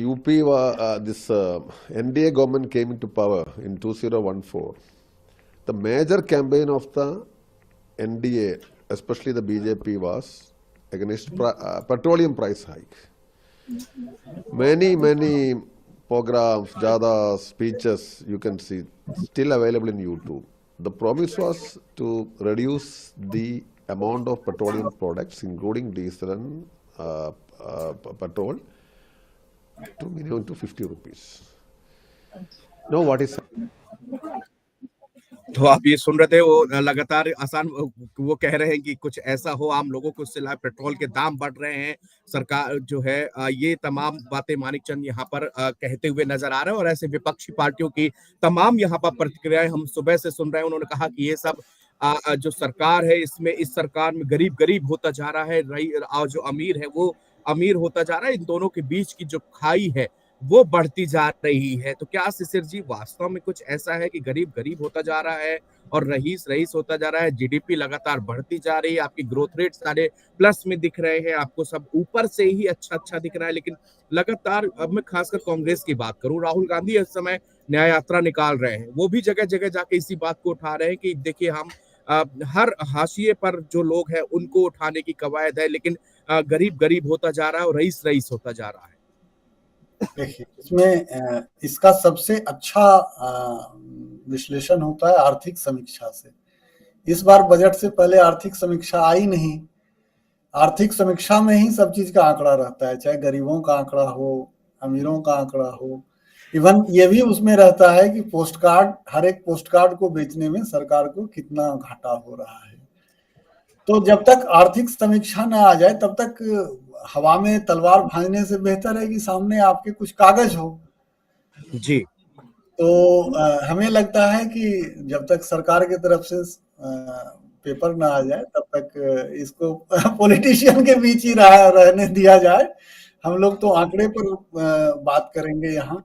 और जो लेकिन जी पहले क्या आंकड़े थे? पहले के, अगर मैं, इस बार आर्थिक समीक्षा नहीं है लेकिन जब आई थी वो पहले का अगर आपको कुछ जिक्र कर पाए, क्या इन दोनों के बीच में क्या फासले थे? इस समय देखिए, आप उसके लिए आपके पास बोलने के लिए पूरी तैयारी की जरूरत होती है जी। आंकड़े उसके लिए निकाल के रखने होंगे। तो हम लोग थोड़ी देर बाद बजट के बाद बैठते हैं तो फिर सारे अब बजट की तैयारी होगी। बिल्कुल। इस समय हम सुन लेते हैं प्रदीप कुमार अग्रवाल है, founder and chairman signature global India limited के। वो जो है बजट के बारे में लगातार इंडस्ट्रियलिस्ट की बाइट आ रही, हमसे बात, वो क्या कह रहे हैं एक बार उनको सुनते हैं। अगर हम रियल एस्टेट इंडस्ट्री की बात करें तो real estate industry looking like a wow, because आप ये देखिए कि पिछले 2-3 साल में रियल एस्टेट इंडस्ट्री ने बहुत एक नया चैप्टर देखा है, बहुत उछाल उसमें दिखाई दिया है। और जो लोग पिछले 10 साल से कहीं ना कहीं स्ट्रगल कर रहे थे घरों के लिए, उनके लिए एक नई उम्मीद की किरण जगी है। आज के इस बजट से मुझे बहुत उम्मीदें हैं, क्योंकि ये जो बजट है इसमें रियल एस्टेट को उन्हें कहीं ना कहीं कुछ ना कुछ बेनिफिट्स देने होंगे। अगर वो बेनिफिट मिलेंगे तो एक जो आम इंसान है उसके घर का सपना पूरा हो सकेगा। आज मैं उम्मीद कर रहा हूँ कि खास करके जो होम लोन के ऊपर मिलने वाली जो छूट है, जिसे हम CLS स्कीम कहते थे, 2022 तक हाउसिंग फॉर ऑल में वो हमें मिलती थी, जो बायर को मिलती थी, वो मुझे लगता है आज फिर से रिस्टोर होनी चाहिए। दूसरी एक बड़ी बात कि इंडस्ट्री का स्टेटस बहुत टाइम से पेंडिंग है रियल एस्टेट को, मुझे लगता है वो मिलना चाहिए, जिससे इंडस्ट्री को इंफ्रास्ट्रक्चर की तरह सोचा जाना चाहिए, क्योंकि रियल एस्टेट कहीं ना कहीं इंफ्रास्ट्रक्चर का ही एक पार्ट है। एंड ऑफ कोर्स लिस्ट बहुत लंबी है, लेकिन उसके अंदर एक चीज़ और मैं ज़रूर ऐड करूँगा कि जो होम लोन के ऊपर जो होम लोन इंटरेस्ट है उसके ऊपर 2 लाख रुपए का एक रिबेट मिलता है। उस 2 लाख रुपए के रिबेट को मैं उम्मीद कर रहा हूँ कि वो 5 लाख रुपए किया जाना चाहिए। और आज वैसे वित्त मंत्री जी के पिटारे में बहुत सारी चीज़ें हैं, लेकिन अगर पर्टिकुलर रियल एस्टेट की बात करें या इंफ्रास्ट्रक्चर की बात करें तो मुझे लगता है शायद कुछ ना कुछ ज़रूर ऐसी चीज़ें निकलेंगी जिससे रियल एस्टेट इंडस्ट्री को एक अगले आने वाले टाइम के लिए दिशा मिलेगी।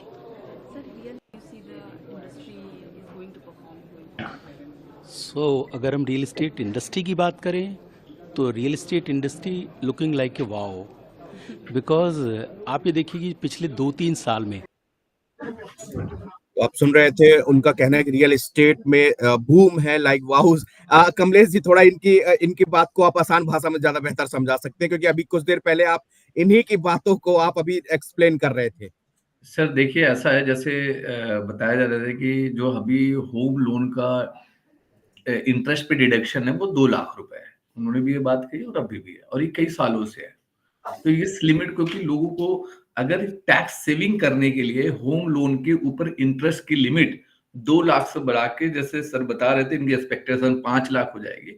तो 5 लाख ना हो तो 3 लाख 4 लाख कुछ तो हो, वो लिमिट बढ़नी चाहिए, जिससे ज्यादा से ज्यादा लोग घर खरीदने के लिए लोन लेंगे तो ज्यादा से ज्यादा एक्चुअली उसमें बाइंग आएगी, रियल एस्टेट बूम होगा और लोगों के लिए घर अवेलेबल होंगे। अभी लोग किराए पे रह रहे हैं तो वो ज्यादा से ज्यादा प्रमोट होंगे अपने लिए आशियाना खरीदने के लिए, और उसमें टैक्स छूट मिलेगी इंटरेस्ट के ऊपर। ये कह रहे थे जी। जी, यहाँ पर एक बार सुन लेते हैं, कांग्रेस सांसद यहाँ पर आए हुए हैं, वो बजट के ऊपर क्या कहते हैं, एक बार उनको भी प्रतिक्रिया सुन लेते हैं। क्या एक्सपेक्टेशन विपक्ष किस तरीके से देख रहा है? मोदी जी के कार्यकाल का नहीं, मोदी जी की सरकार का अंतिम बजट, जिस तरह महंगाई, बेरोजगारी, चुनी हुई सरकारों को गिरा रहे हैं, अब दोबारा मोदी जी लौट के नहीं आएंगे।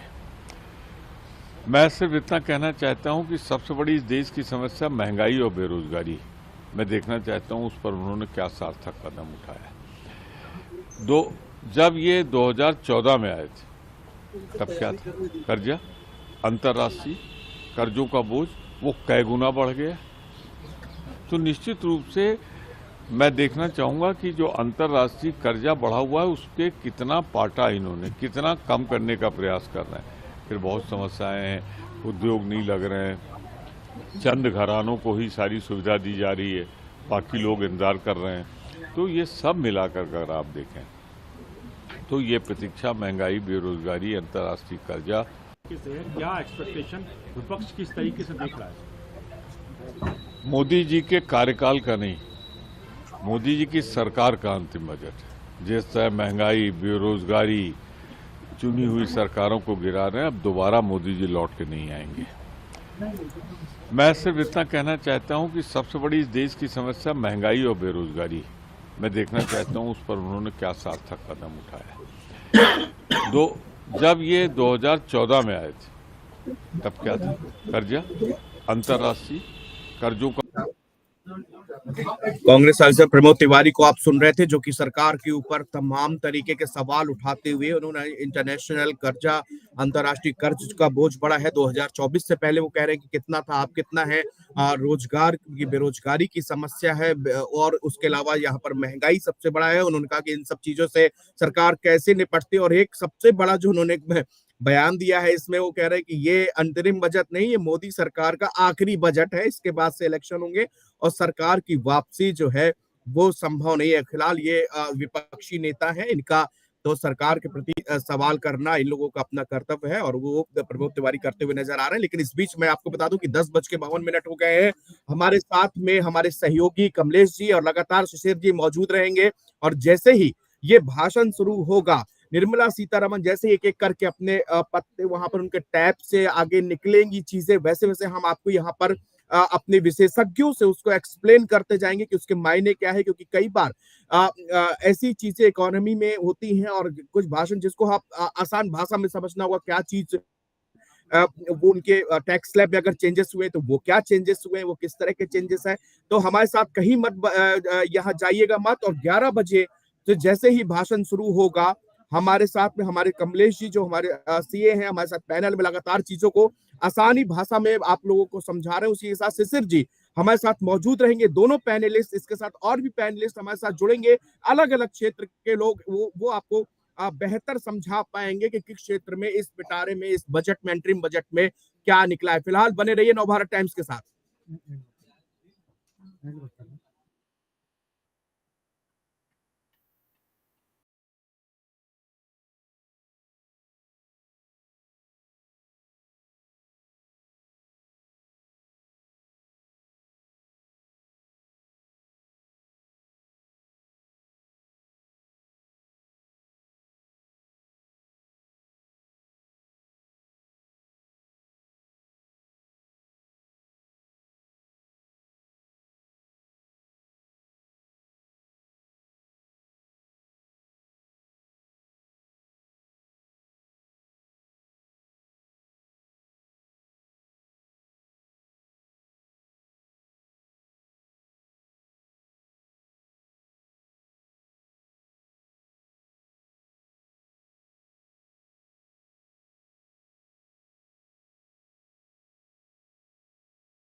अरे छाता बंद करूं?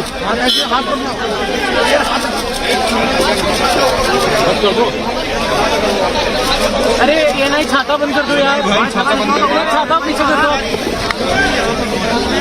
क्या कर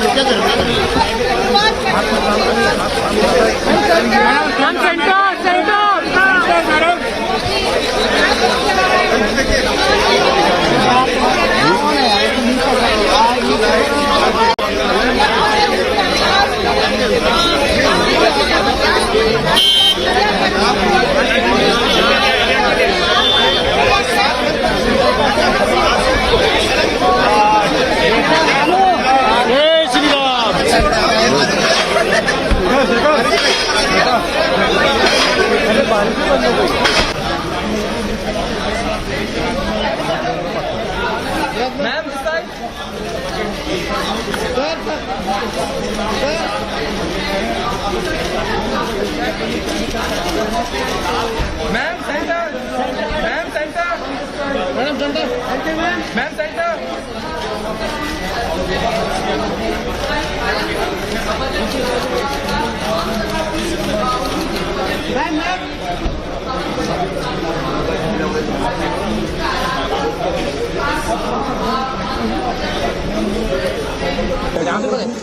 बैठक के बाद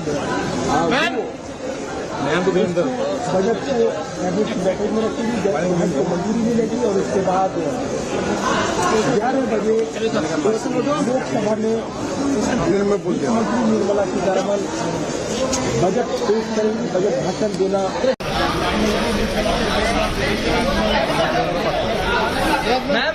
के थोड़े रह गए, वो आई थिंक वो सब जांच के रिफॉर्म होनी चाहिए। बिकॉज अगर हम थर्ड लार्जेस्ट इकोनॉमी की तरफ जा रहे हैं तो हमारे जो टैक्स प्रैक्टिस है वो थर्ड वर्ल्ड की तो नहीं होनी चाहिए ना। तो हमको ऑपरेट भी करना है अभी जैसे like a third largest economy. तो ये ईज ऑफ डूइंग बिजनेस है, ease of tax collection, ease of everything में मैं जोर समझ रहा हूँ, नंबर 1। नंबर 2, हमको अभी जानना पड़ेगा कि इंडिया अभी ग्लोबल इकोनॉमी बन चुका है। हम ये नहीं कह सकते इंडिया से ही बढ़ेगा। इंडिया ग्लोबल मैन्युफैक्चरिंग बढ़ेगा। और तब मैं देख रहा हूँ काफ़ी कंपनियां आज फॉरेन में कंपनियां सेटअप कर रही है। आज इंडियन HNI फॉरेन जाके अपना इनकम टैक्स का रेसिडेंसी ले रहे हैं। वो क्यों? वो क्योंकि वो एक टैक्स आर्बिट्राज है।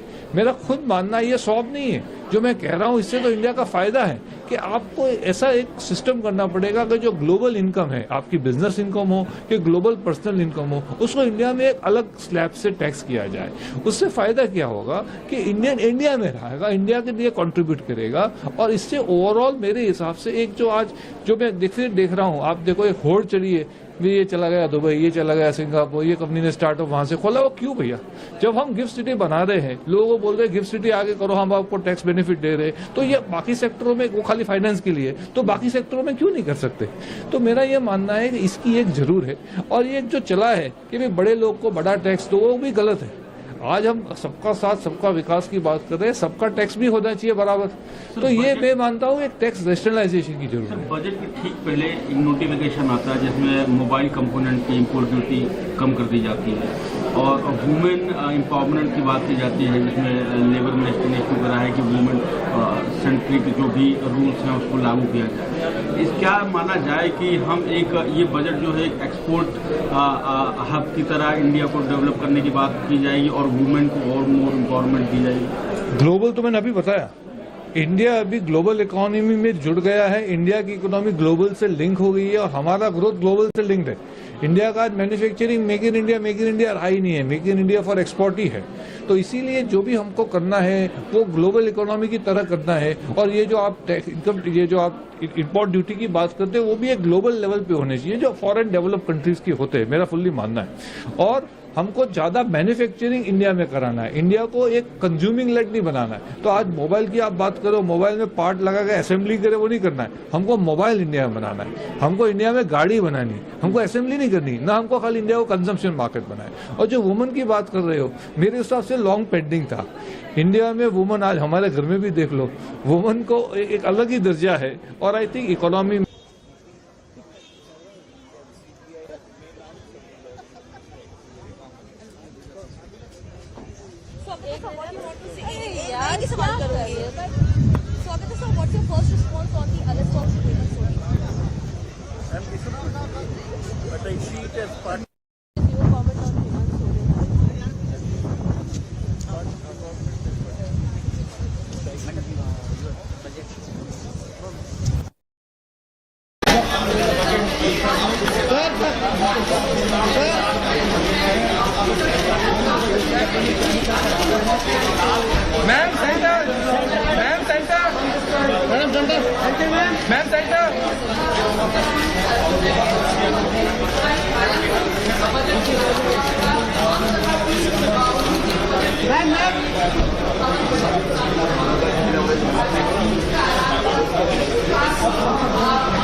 बैठक के बाद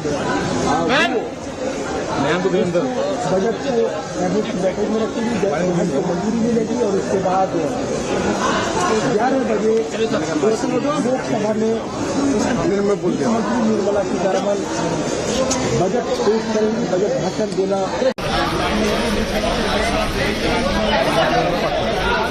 मैम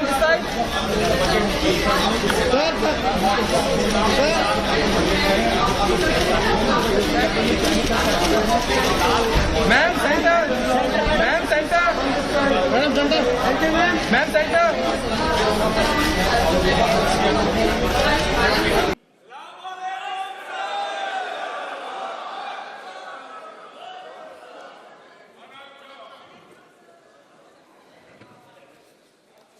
माननीय सदस्यगण, आपको बुलेटिन भाग 2 के माध्यम से पहले ही सूचित किया गया है कि माननीय वित्त मंत्री जी के बजट भाषण की प्रतियां आपको हार्ड कॉपी के रूप में उपलब्ध कराई जाएगी। अतः बजट प्रस्तुत हो जाने के पश्चात माननीय सदस्य बजट भाषण की प्रति प्रकाशन काउंटर से प्राप्त कर सकते हैं। आपको ये भी सूचित किया जाता है कि माननीय मंत्री द्वारा बजट प्रस्तुत किए जाने के पश्चात उसे मेंबर पोर्टल पर भी उपलब्ध करा दिया जाएगा। माननीय वित्त मंत्री जी।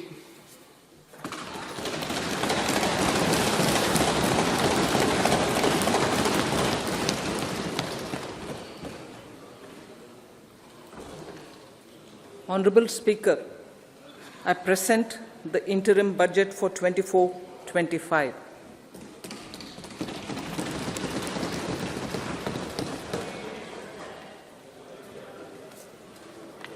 The Indian economy has witnessed profound positive transformation in the last 10 years.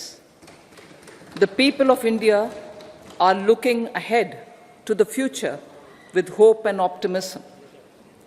With the blessings of the people, when our government, under the visionary and dynamic leadership of Honorable Prime Minister Shri Narendra Modi, assumed office in 2014, the country was facing enormous challenges. With Sabka Saath, Sabka Vikas as its mantra, the government overcame those challenges in right earnest. Structural reforms were undertaken. Pro-people programs were formulated and implemented promptly. Conditions were created for more opportunities for employment and entrepreneurship. The economy got a new vigor. The fruits of development started reaching the people at scale. The country got a new sense of purpose and hope. Naturally, the people blessed the government with a bigger mandate. In the second term, our government, under the leadership of Honorable Prime Minister, doubled down on its responsibilities to build a prosperous country with comprehensive development of all people and all regions. Our government strengthened its mantra to Sabka Saath, Sabka Vikas and Sabka Vishwas. Our development philosophy covered all elements of inclusivity, namely social inclusivity through coverage of all strata of the society, and geographical inclusivity through development of all regions of the country. With the whole-of-nation approach of Sabka Prayas, the country overcame the challenges of once-in-a-century pandemic, took long strides towards Atmanirbhar Bharat, committed to Panch Pran, and laid solid foundations for the Amrit Kal. As a result, our young country has high aspirations, pride in its present, and hope and confidence for a bright future. We expect that our government, based on its stupendous work, will be blessed again by the people with a resounding mandate. Inclusive development and growth. Our humane and inclusive approach to development is a marked and deliberate departure from the earlier approach of provisioning up to village level. Development programs were thus provisioned. In the last 10 years, however, have targeted each and every household and individual through housing for all, Har Ghar Jal, electricity for all, cooking gas for all, bank accounts and financial services for all in record time.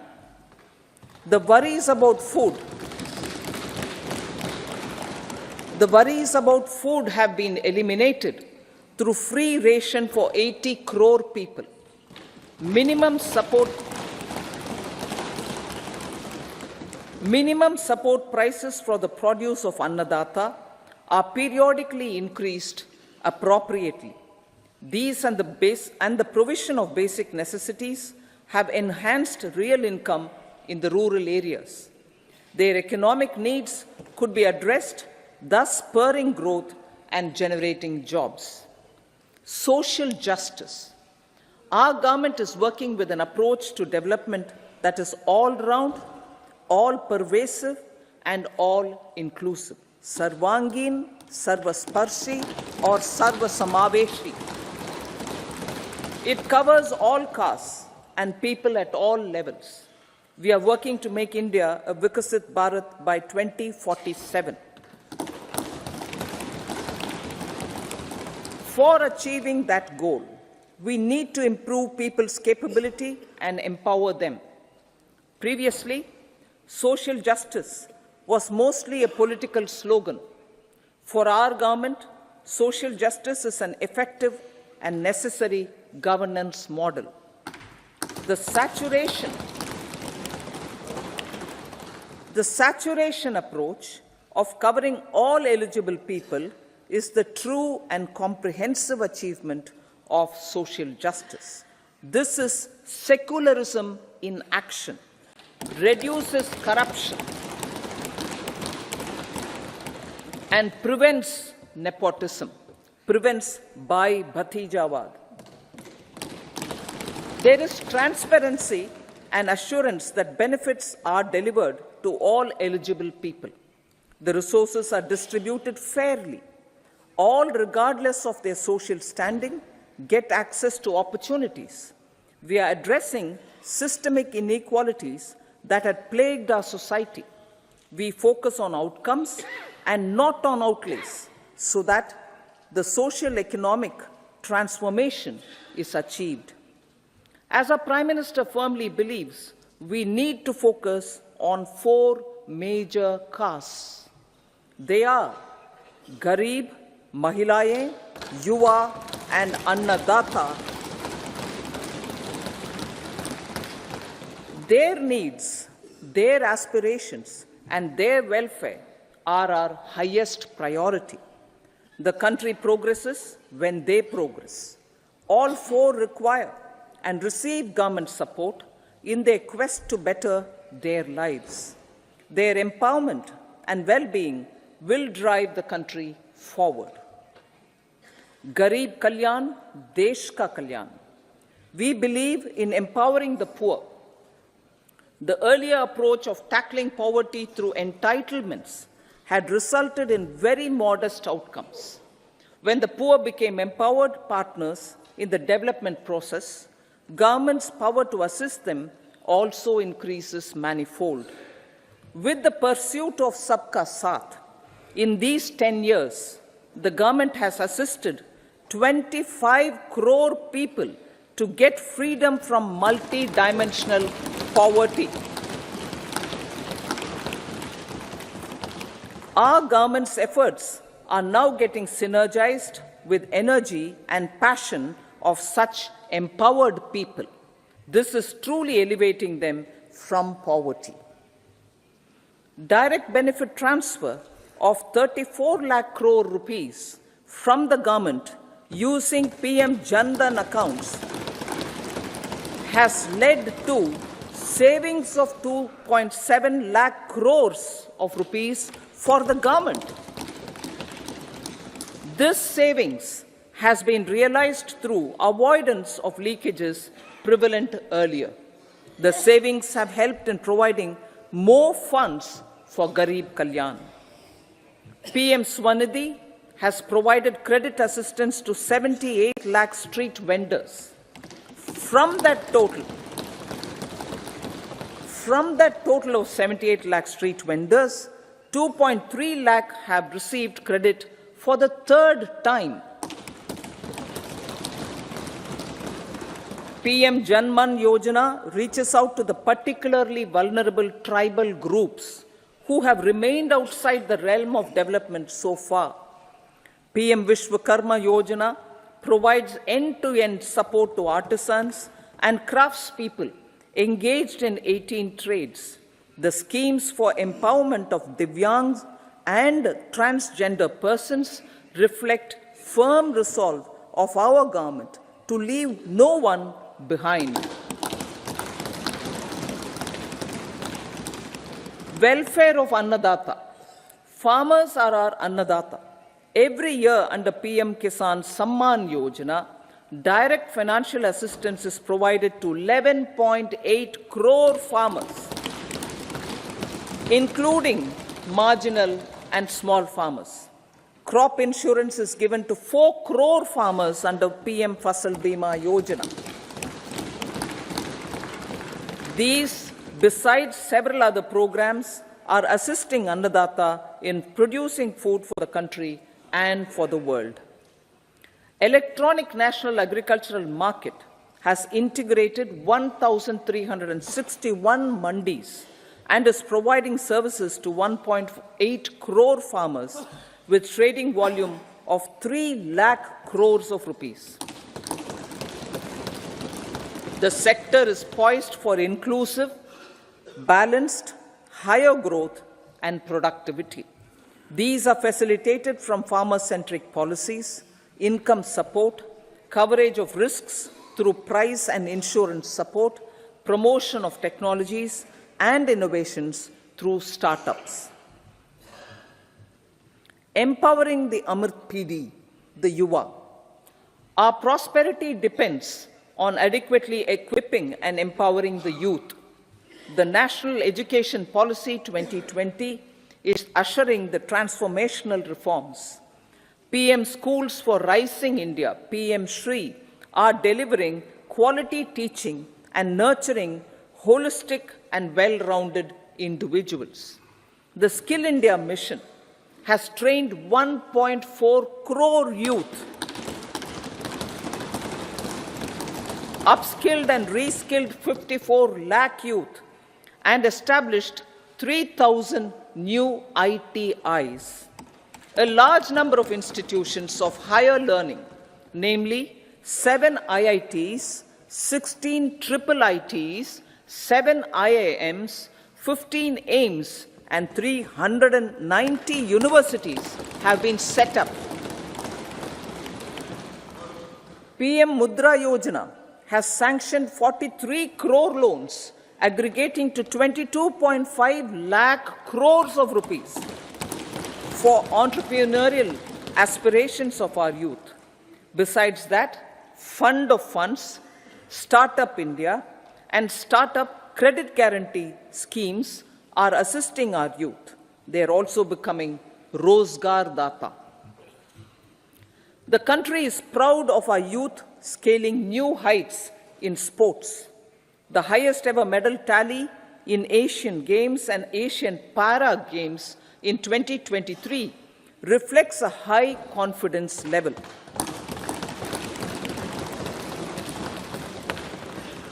Chess prodigy and our #1 ranked player Pragyananda put up a stiff fight against the reigning world champion Magnus Carlsen in 2023. Today, India has over 80 chess grandmasters compared to little over 20 in 2010. Momentum for Nari Shakti.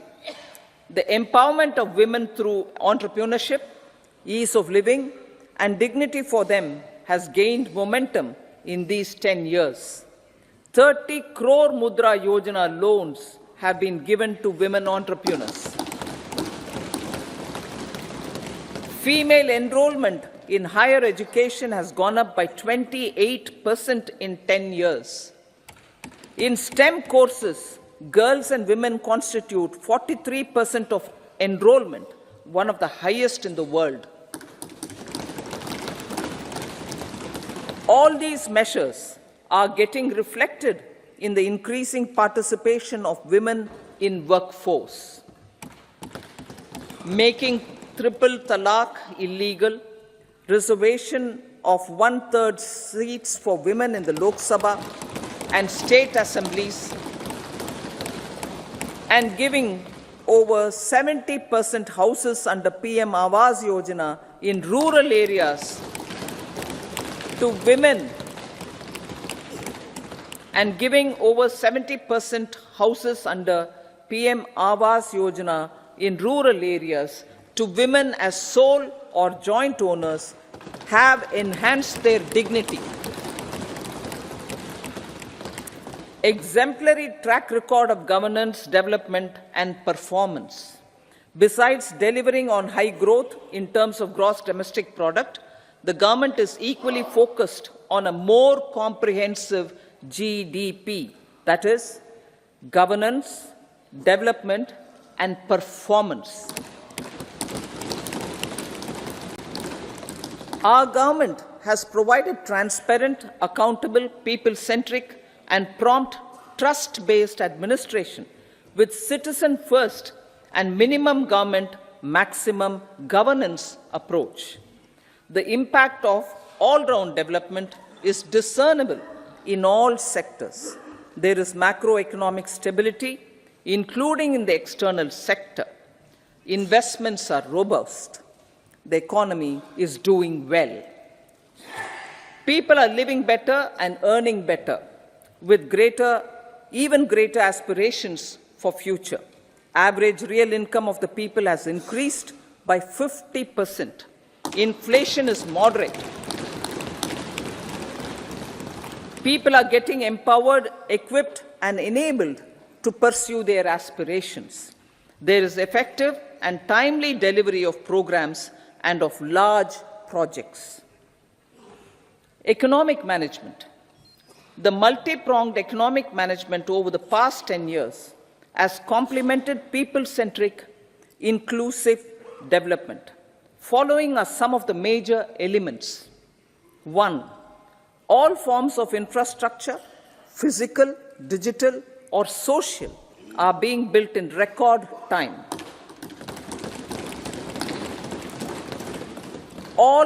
Number 2, all parts of the country are becoming active participants in economic growth.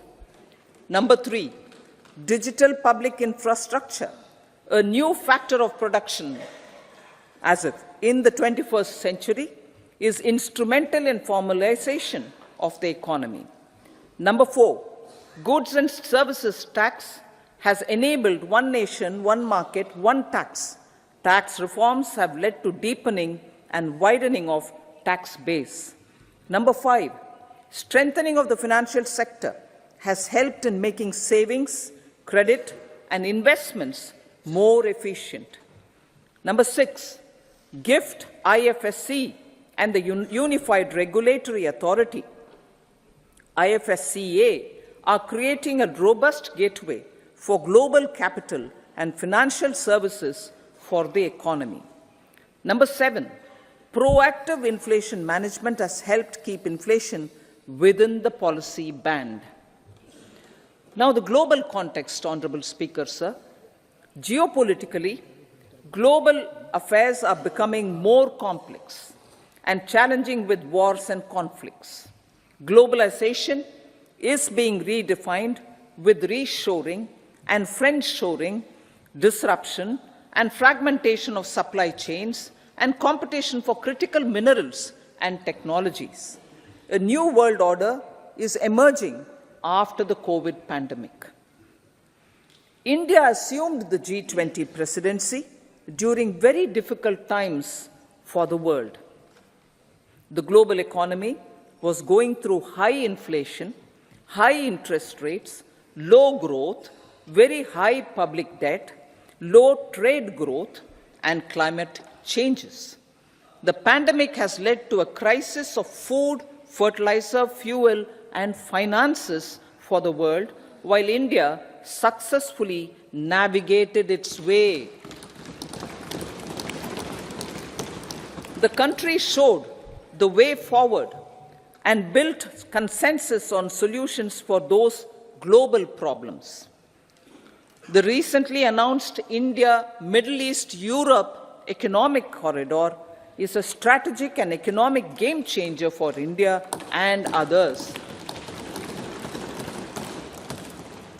In the words of Honorable Prime Minister, the corridor, and I quote, will become the basis of world trade for hundreds of years to come, and history will remember that this corridor was initiated on Indian soil, unquote. Vision for Vikasit Bharat. Our vision for Vikasit Bharat is that of prosperous Bharat in harmony with nature, with modern infrastructure, and providing opportunities for all citizens and all regions to reach their potential.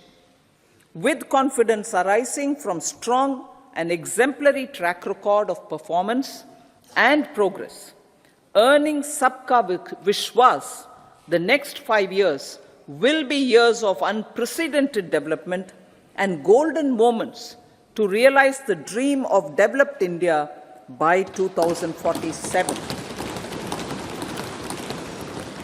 The trinity of demography, democracy, and diversity, backed by Sabka Prayas, has the potential to fulfill aspirations of every Indian. As Honorable Prime Minister in his Independence Day address to the nation mentioned, I quote, "There is no dearth of opportunities, as many opportunities as we want. The country is capable of creating more opportunities.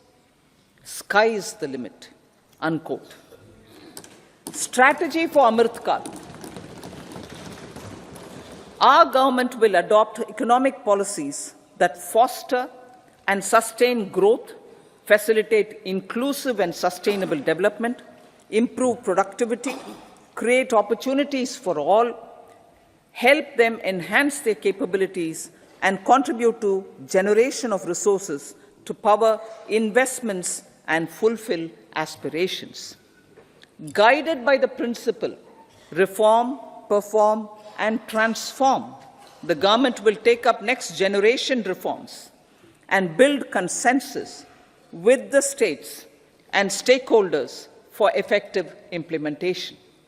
It is an important policy priority for our government to ensure timely and adequate finances, relevant technologies, and appropriate training for the micro, small, and medium enterprises, MSMEs, to grow and also compete globally.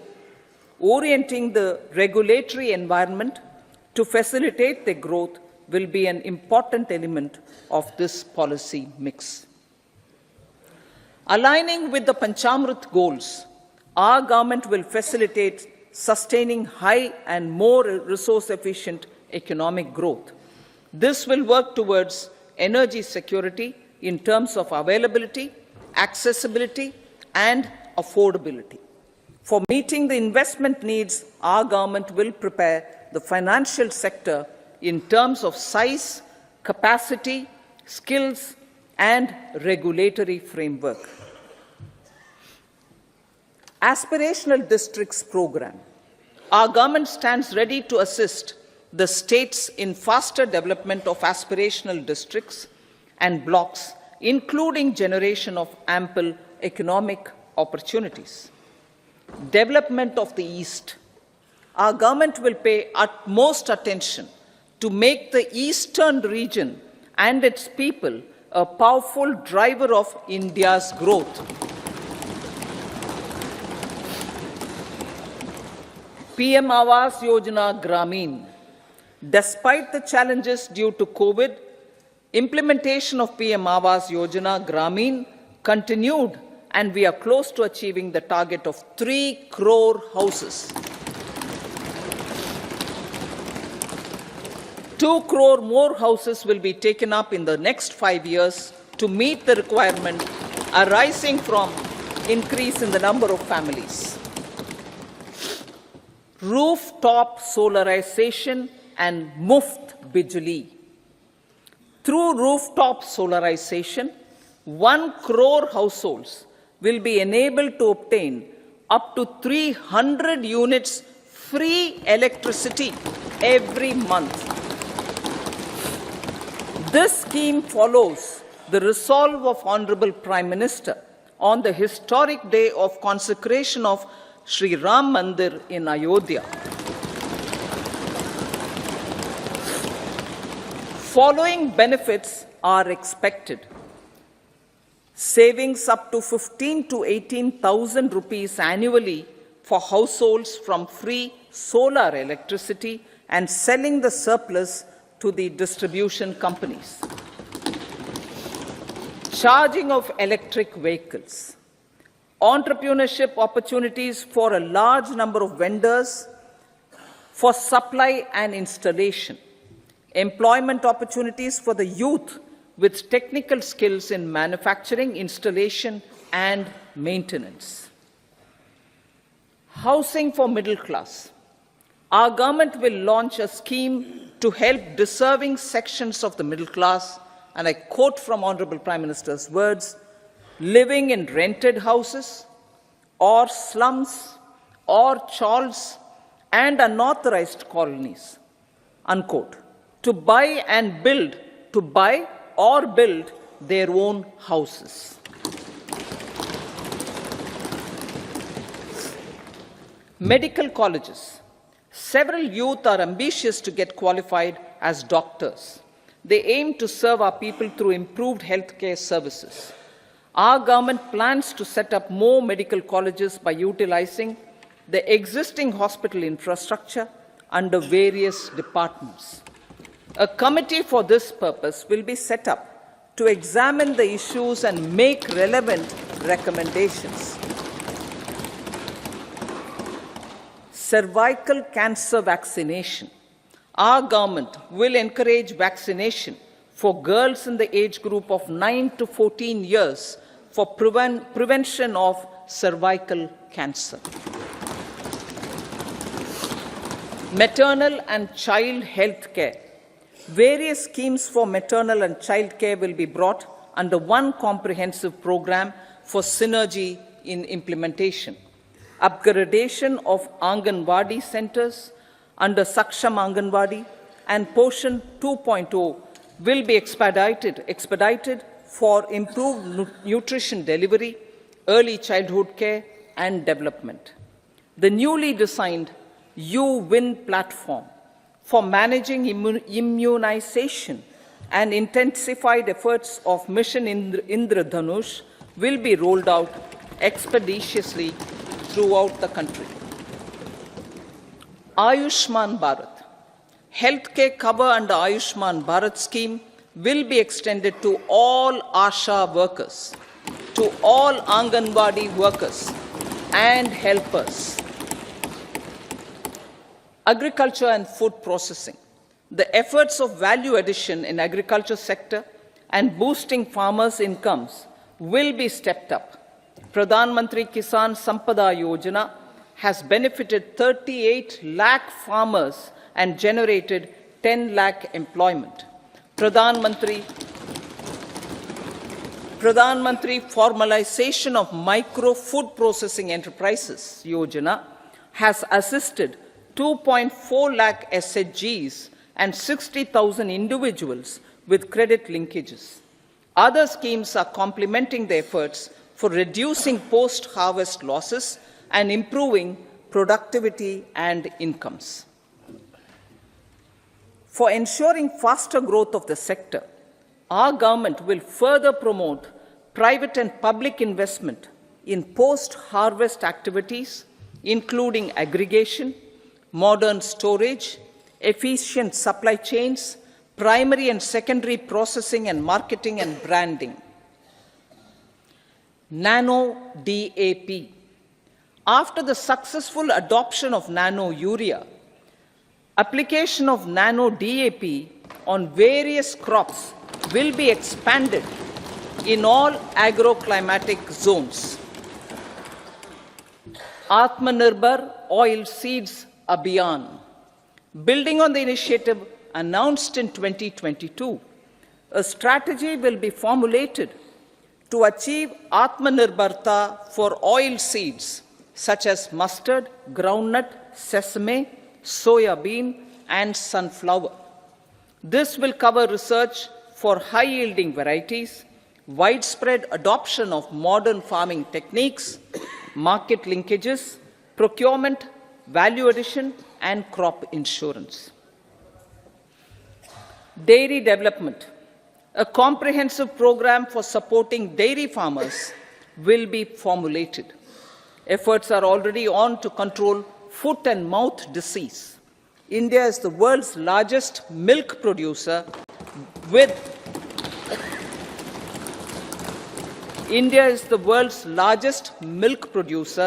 but with low productivity of milch animals. The program will be built on the success of existing schemes such as Rashtriya Gokul Mission, National Livestock Mission, and infrastructure development funds for dairy processing and animal husbandry. Matsya Sampada. It was our government which set up a separate department for fisheries, realizing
operations of passenger trains,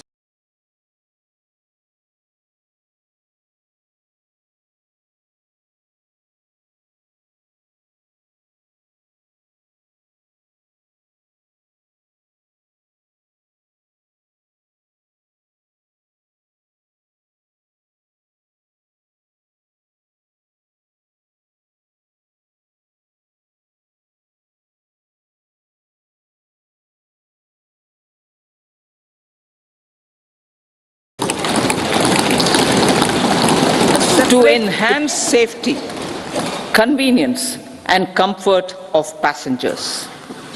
Aviation sector. The aviation sector has been galvanized in the past 10 years. Number of airports have doubled to 149. Rollout of air connectivity to Tier 2 and Tier 3 cities under UDAN scheme has been widespread. 517 new routes are carrying 1.3 crore passengers. Indian carriers have proactively placed orders for over 1,000 new aircrafts. Expansion of existing airports and development of new airports will continue expeditiously. Metro and Namo Bharat. We have a fast expanding middle class and rapid urbanization is taking place. Metro rail and Namo Bharat can be the catalyst for the required urban transformation. Expansion of these systems will be supported in large cities focusing on transit-oriented development. Green energy. Towards meeting our commitment for net zero by 2070, the following measures will be taken. Viability gap funding will be provided for harnessing offshore wind energy, potential for initial capacity of 1 gigawatt. Coal gasification and liquefaction capacity of 100 metric tons will be set up by 2030. This will also help in reducing imports of natural gas, methanol and ammonia. Phased mandatory blending of compressed biogas in compressed natural gas for transport and piped natural gas for domestic purposes will be mandated. Financial assistance will be provided for procurement of biomass aggregation machinery to support collection. Electric vehicle ecosystem. Our government will expand this and strengthen the e-vehicle ecosystem by supporting manufacturing and charging infrastructure. Greater adoption of e-buses for public transport networks will be encouraged through payment security mechanism. Biomanufacturing and biofoundry. For promoting green growth, a new scheme of biomanufacturing and biofoundry will be launched. This will provide environment-friendly alternatives such as biodegradable polymers, bioplastics, biopharmaceuticals, and bioagri inputs. This scheme will also help in transforming today's consumptive manufacturing paradigm to the one based on regenerative principles. Blue Economy 2.0. For promoting climate resilient activities for Blue Economy 2.0, a scheme for restoration and adaptation measures and coastal aquaculture and mariculture with integrated and multi-sectoral approach will be launched. Comprehensive development of tourist centers. The success of organizing G20 meetings in 60 places presented diversity of India to global audience.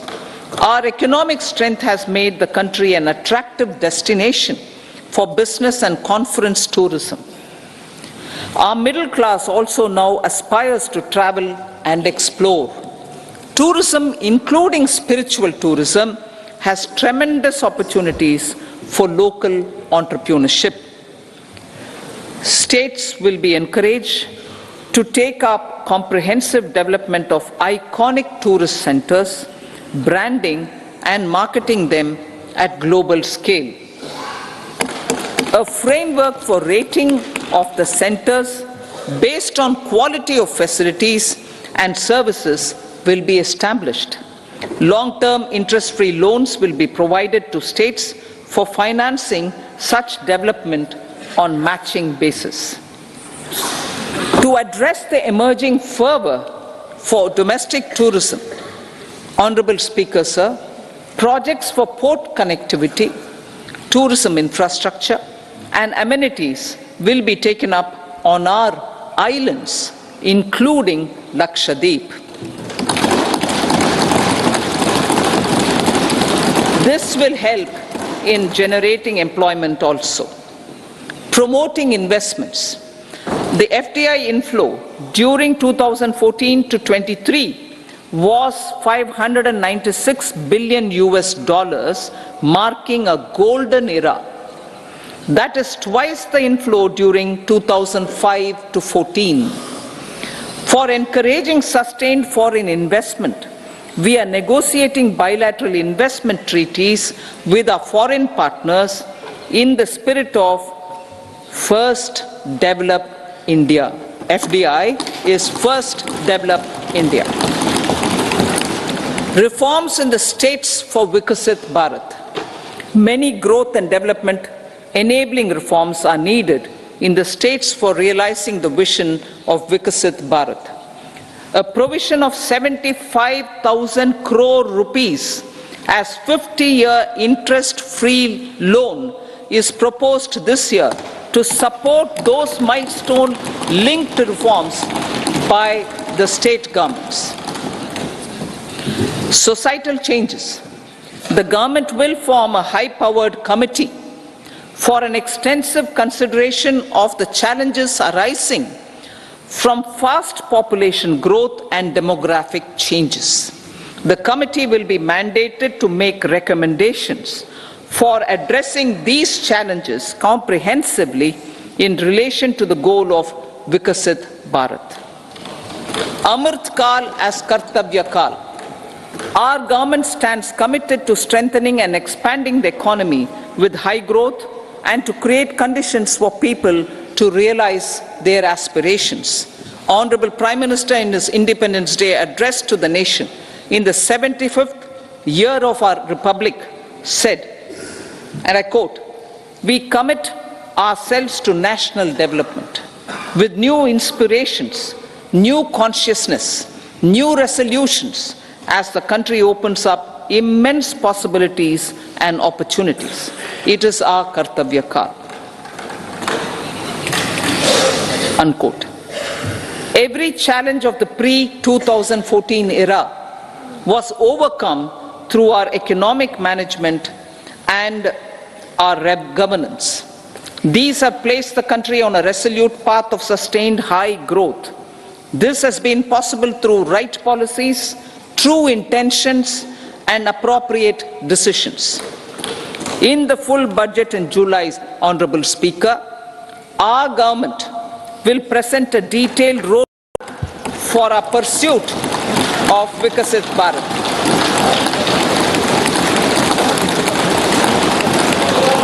Revised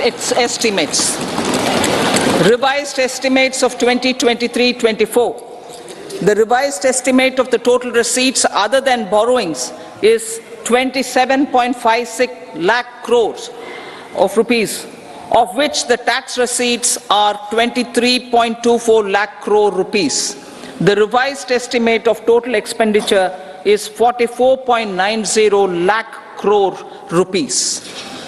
The revenue receipts at 30.03 lakh crore rupees are expected to be higher than the budget estimate, reflecting strong growth momentum and formalization in the economy. The revised estimate of the fiscal deficit is 5.8% of GDP. improving on the budget estimate notwithstanding moderation in the nominal growth estimates. Budget estimates for 2024-25.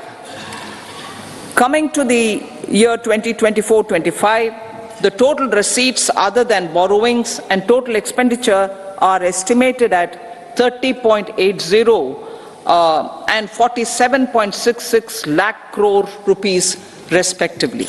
The tax receipts are estimated at 26.02 lakh crore rupees.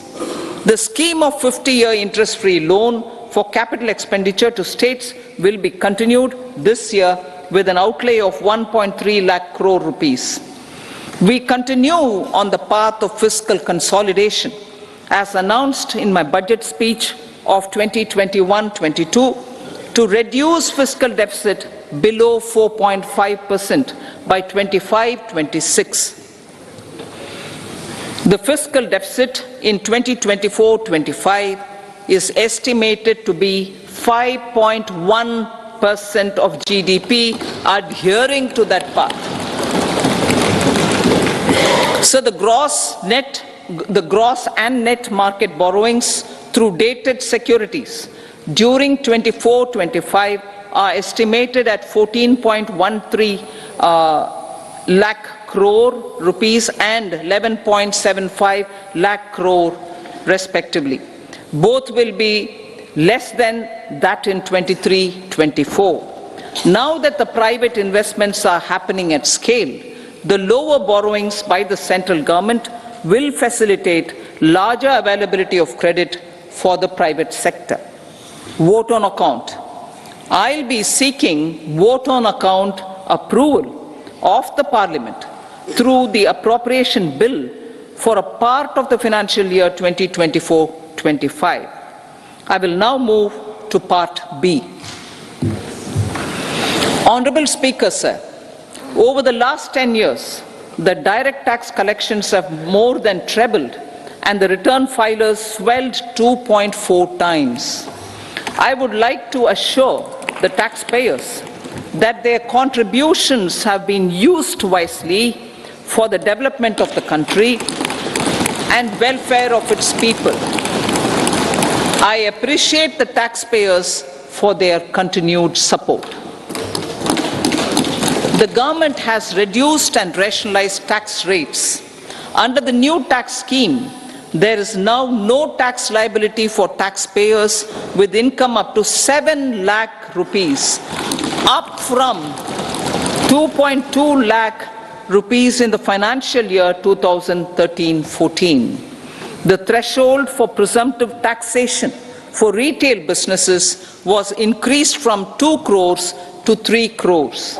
Similarly, the threshold for professionals eligible for presumptive taxation was increased from 50 lakh rupees to 75 lakh rupees. Also, corporate tax rate was decreased from 30% to 22% for existing domestic companies and to 15% for certain new manufacturing companies. Honourable Speaker, sir, in the last 5 years, our focus has been to improve taxpayer services.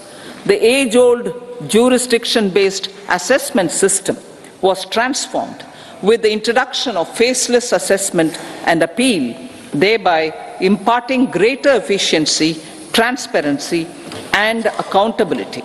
Introduction of updated income tax returns, a new Form 26AS, and pre-filling of tax returns have made filing of tax returns simpler and easier. Average processing time of returns has been reduced from 93 days in the year 2013-14 to a mere 10 days this year, thereby making refunds faster. Indirect taxation. By unifying the highly fragmented indirect tax regime in India, the GST has reduced the compliance burden on trade and industry. The industry has acknowledged the benefits of GST. According to a recent survey conducted by a leading consulting firm, 94% of industry leaders view the transition to GST as largely positive. According to 80% of the respondents, it has led to supply chain optimization, as elimination of tax arbitrage and octroi has resulted in disbanding of checkposts at the state and city boundaries. At the same time, tax base of GST more than doubled, and the average monthly gross GST collection has almost doubled to 1.66 lakh crores this year. States too have benefited. States' SGST revenue, including compensation released to states in the post-GST period of 2017-18 to 2022-23, has achieved a buoyancy of 1.22. In contrast, the tax buoyancy of state revenues from subsumed taxes in the pre-GST four-year period of 2012-13 to 2015-16 was a mere 0.72. The biggest beneficiaries are consumers, as reduction in logistic cost and taxes have brought down prices of most goods and services. We have taken a number of steps in customs to facilitate international trade. As a result, the import release time declined by 47% to 71 hours at inland container depots, by 28% to 44 hours at air cargo complexes, and by 27% to 85 hours at seaports over the last 4 years since 2019, when the national time release studies were first started. Tax proposals. As for tax proposals, in keeping with the convention, I do not propose to make any changes relating to taxation and propose to retain the same tax rates for direct and indirect taxes, including import duties. However, certain tax benefits to startups and investments made by sovereign wealth or pension funds, as also tax exemption on certain income of some IFSC units, are expiring on 31/3/2024. To provide continuity in taxation, I propose to extend the date to 31/3/2025. Moreover, in line with our government's vision to improve ease of living and ease of doing business, I wish to make an announcement to improve taxpayers' services. There are a large number of petty, non-verified, non-reconciled or disputed direct tax demands, many of them dating as far back as 1962, which continue to remain on the books, causing anxiety to honest taxpayers and hindering refunds of subsequent years.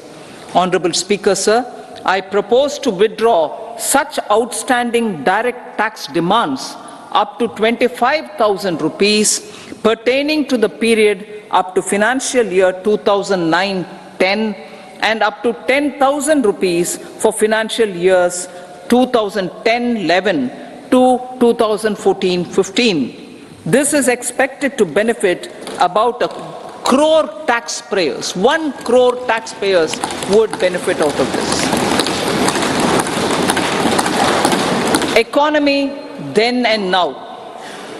In 2014, when our government assumed the reins, the responsibility to mend the economy step by step and to put the governance systems in order was enormous.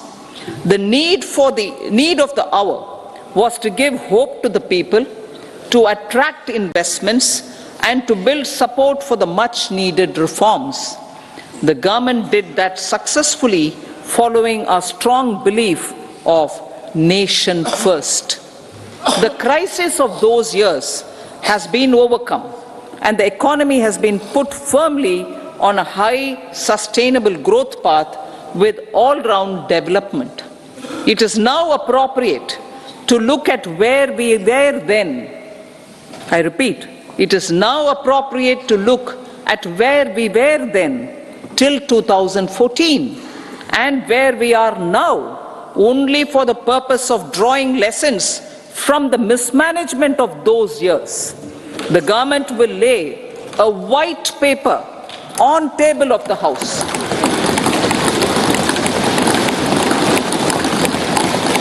The exemplary track record of governance, development and performance, effective delivery and Jan Kalyan has given the government trust, confidence and blessings of the people to realize whatever it takes. The goal of Vikasit Bharat with good intentions, true dedication and hard work in the coming years and decades. With this, Honorable Speaker, I commend the interim budget to this august House. Jai Hind.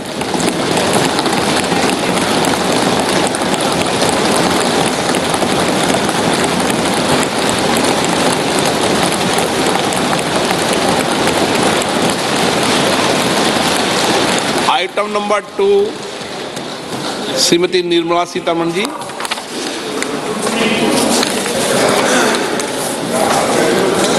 So, with your permission, I rise to lay on the table the following statements under Section 3(1) of the Fiscal Responsibility and Budget Management Act 2003, Medium-Term Fiscal Policy cum Fiscal Policy Strategy Statement and Macroeconomic Framework Statement.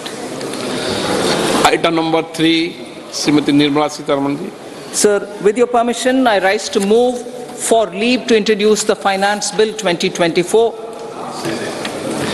प्रश्न ये है कि विधेयक को पुनर्स्थापित करने की अनुमति प्रदान की जाए। जो सदस्य इसके पक्ष में हाँ कहें, जो सदस्य विरोध में ना कहें, मेरे विचार में निर्णय हाँ वालों के पक्ष हुआ, हाँ वालों के पक्ष हुआ। माननीय मंत्री जी विधेयक को पुनर्स्थापित करें। So I introduce the bill. सभा की कार्रवाई शुक्रवार दिनांक 2 फरवरी 2024 को प्राप्त 11 बजे तक के लिए स्थगित की जाती है।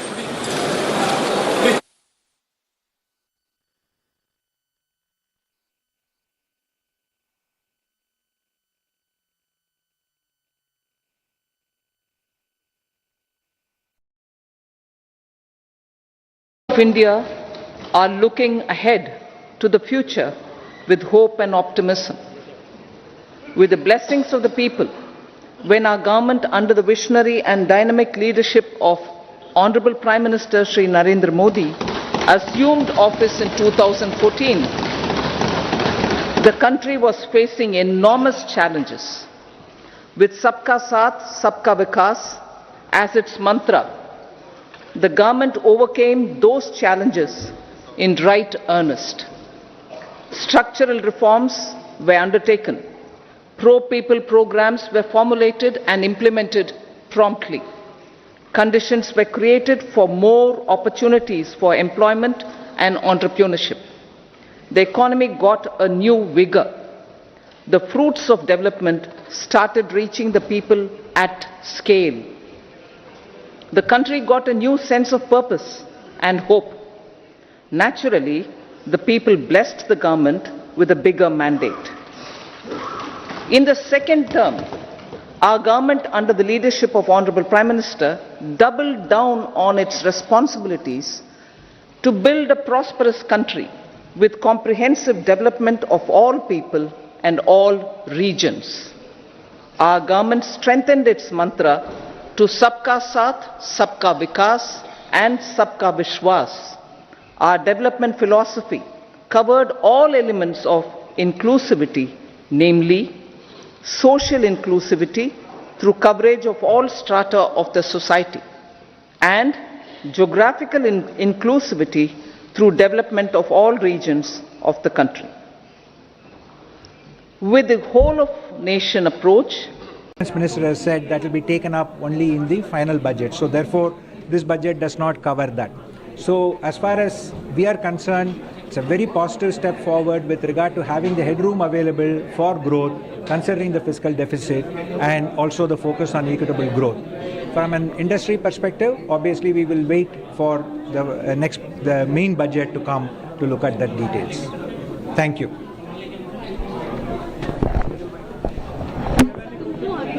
सिंगल आईडी है ना भाई? हाँ।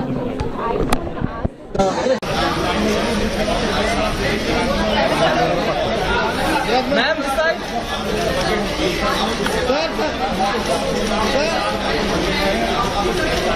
आपको दिखाई देगी। मिडिल क्लास के लिए भी हाउसिंग के लिए स्कीम को अनाउंसमेंट करिए। राइट, तो देखिए सबसे बड़ी बात, जो लोग रेंटेड हाउसेज में रहते हैं या चॉल्स या ऐसी अनऑथराइज कॉलोनीज में रहते हैं, तो वित्त मंत्री जी ने कहा है उनके लिए एक स्कीम हम जल्दी लेकर आने वाले हैं। सो आज की बजट अनाउंसमेंट में उस स्कीम को अनाउंस नहीं किया गया, लेकिन क्वाइट होपफुल कि अगर उन्होंने इसको कोट किया है तो डेफिनेटली आने वाले वक्त में हमें वो स्कीम दिखाई देगी। तो आपको लगता है कि इंफ्रास्ट्रक्चर पर इतना फोकस दिया गया है, कहीं ना कहीं कोविड के बाद जो निकल के आ रहे हैं और इंफ्रास्ट्रक्चर को और आगे ले जाने के लिए ये एक पहल जो समझ आ रही है वो इनकी तरफ से? बिल्कुल, देखिए प्रधानमंत्री जी का 2014 से ही इंफ्रास्ट्रक्चर के ऊपर बहुत फोकस रहा है। ये 2024 तो एक केवल उसका पड़ाव है। मुझे लगता है आने वाले वक्त में आपको बहुत अच्छी चीज़ें इंफ्रास्ट्रक्चर के ऊपर दिखाई देंगी। और एक जैसा आप देखिए कितना बेस चीज़ किया है कि जो रेलवे कॉरिडोर है उनकी अनाउंसमेंट की है।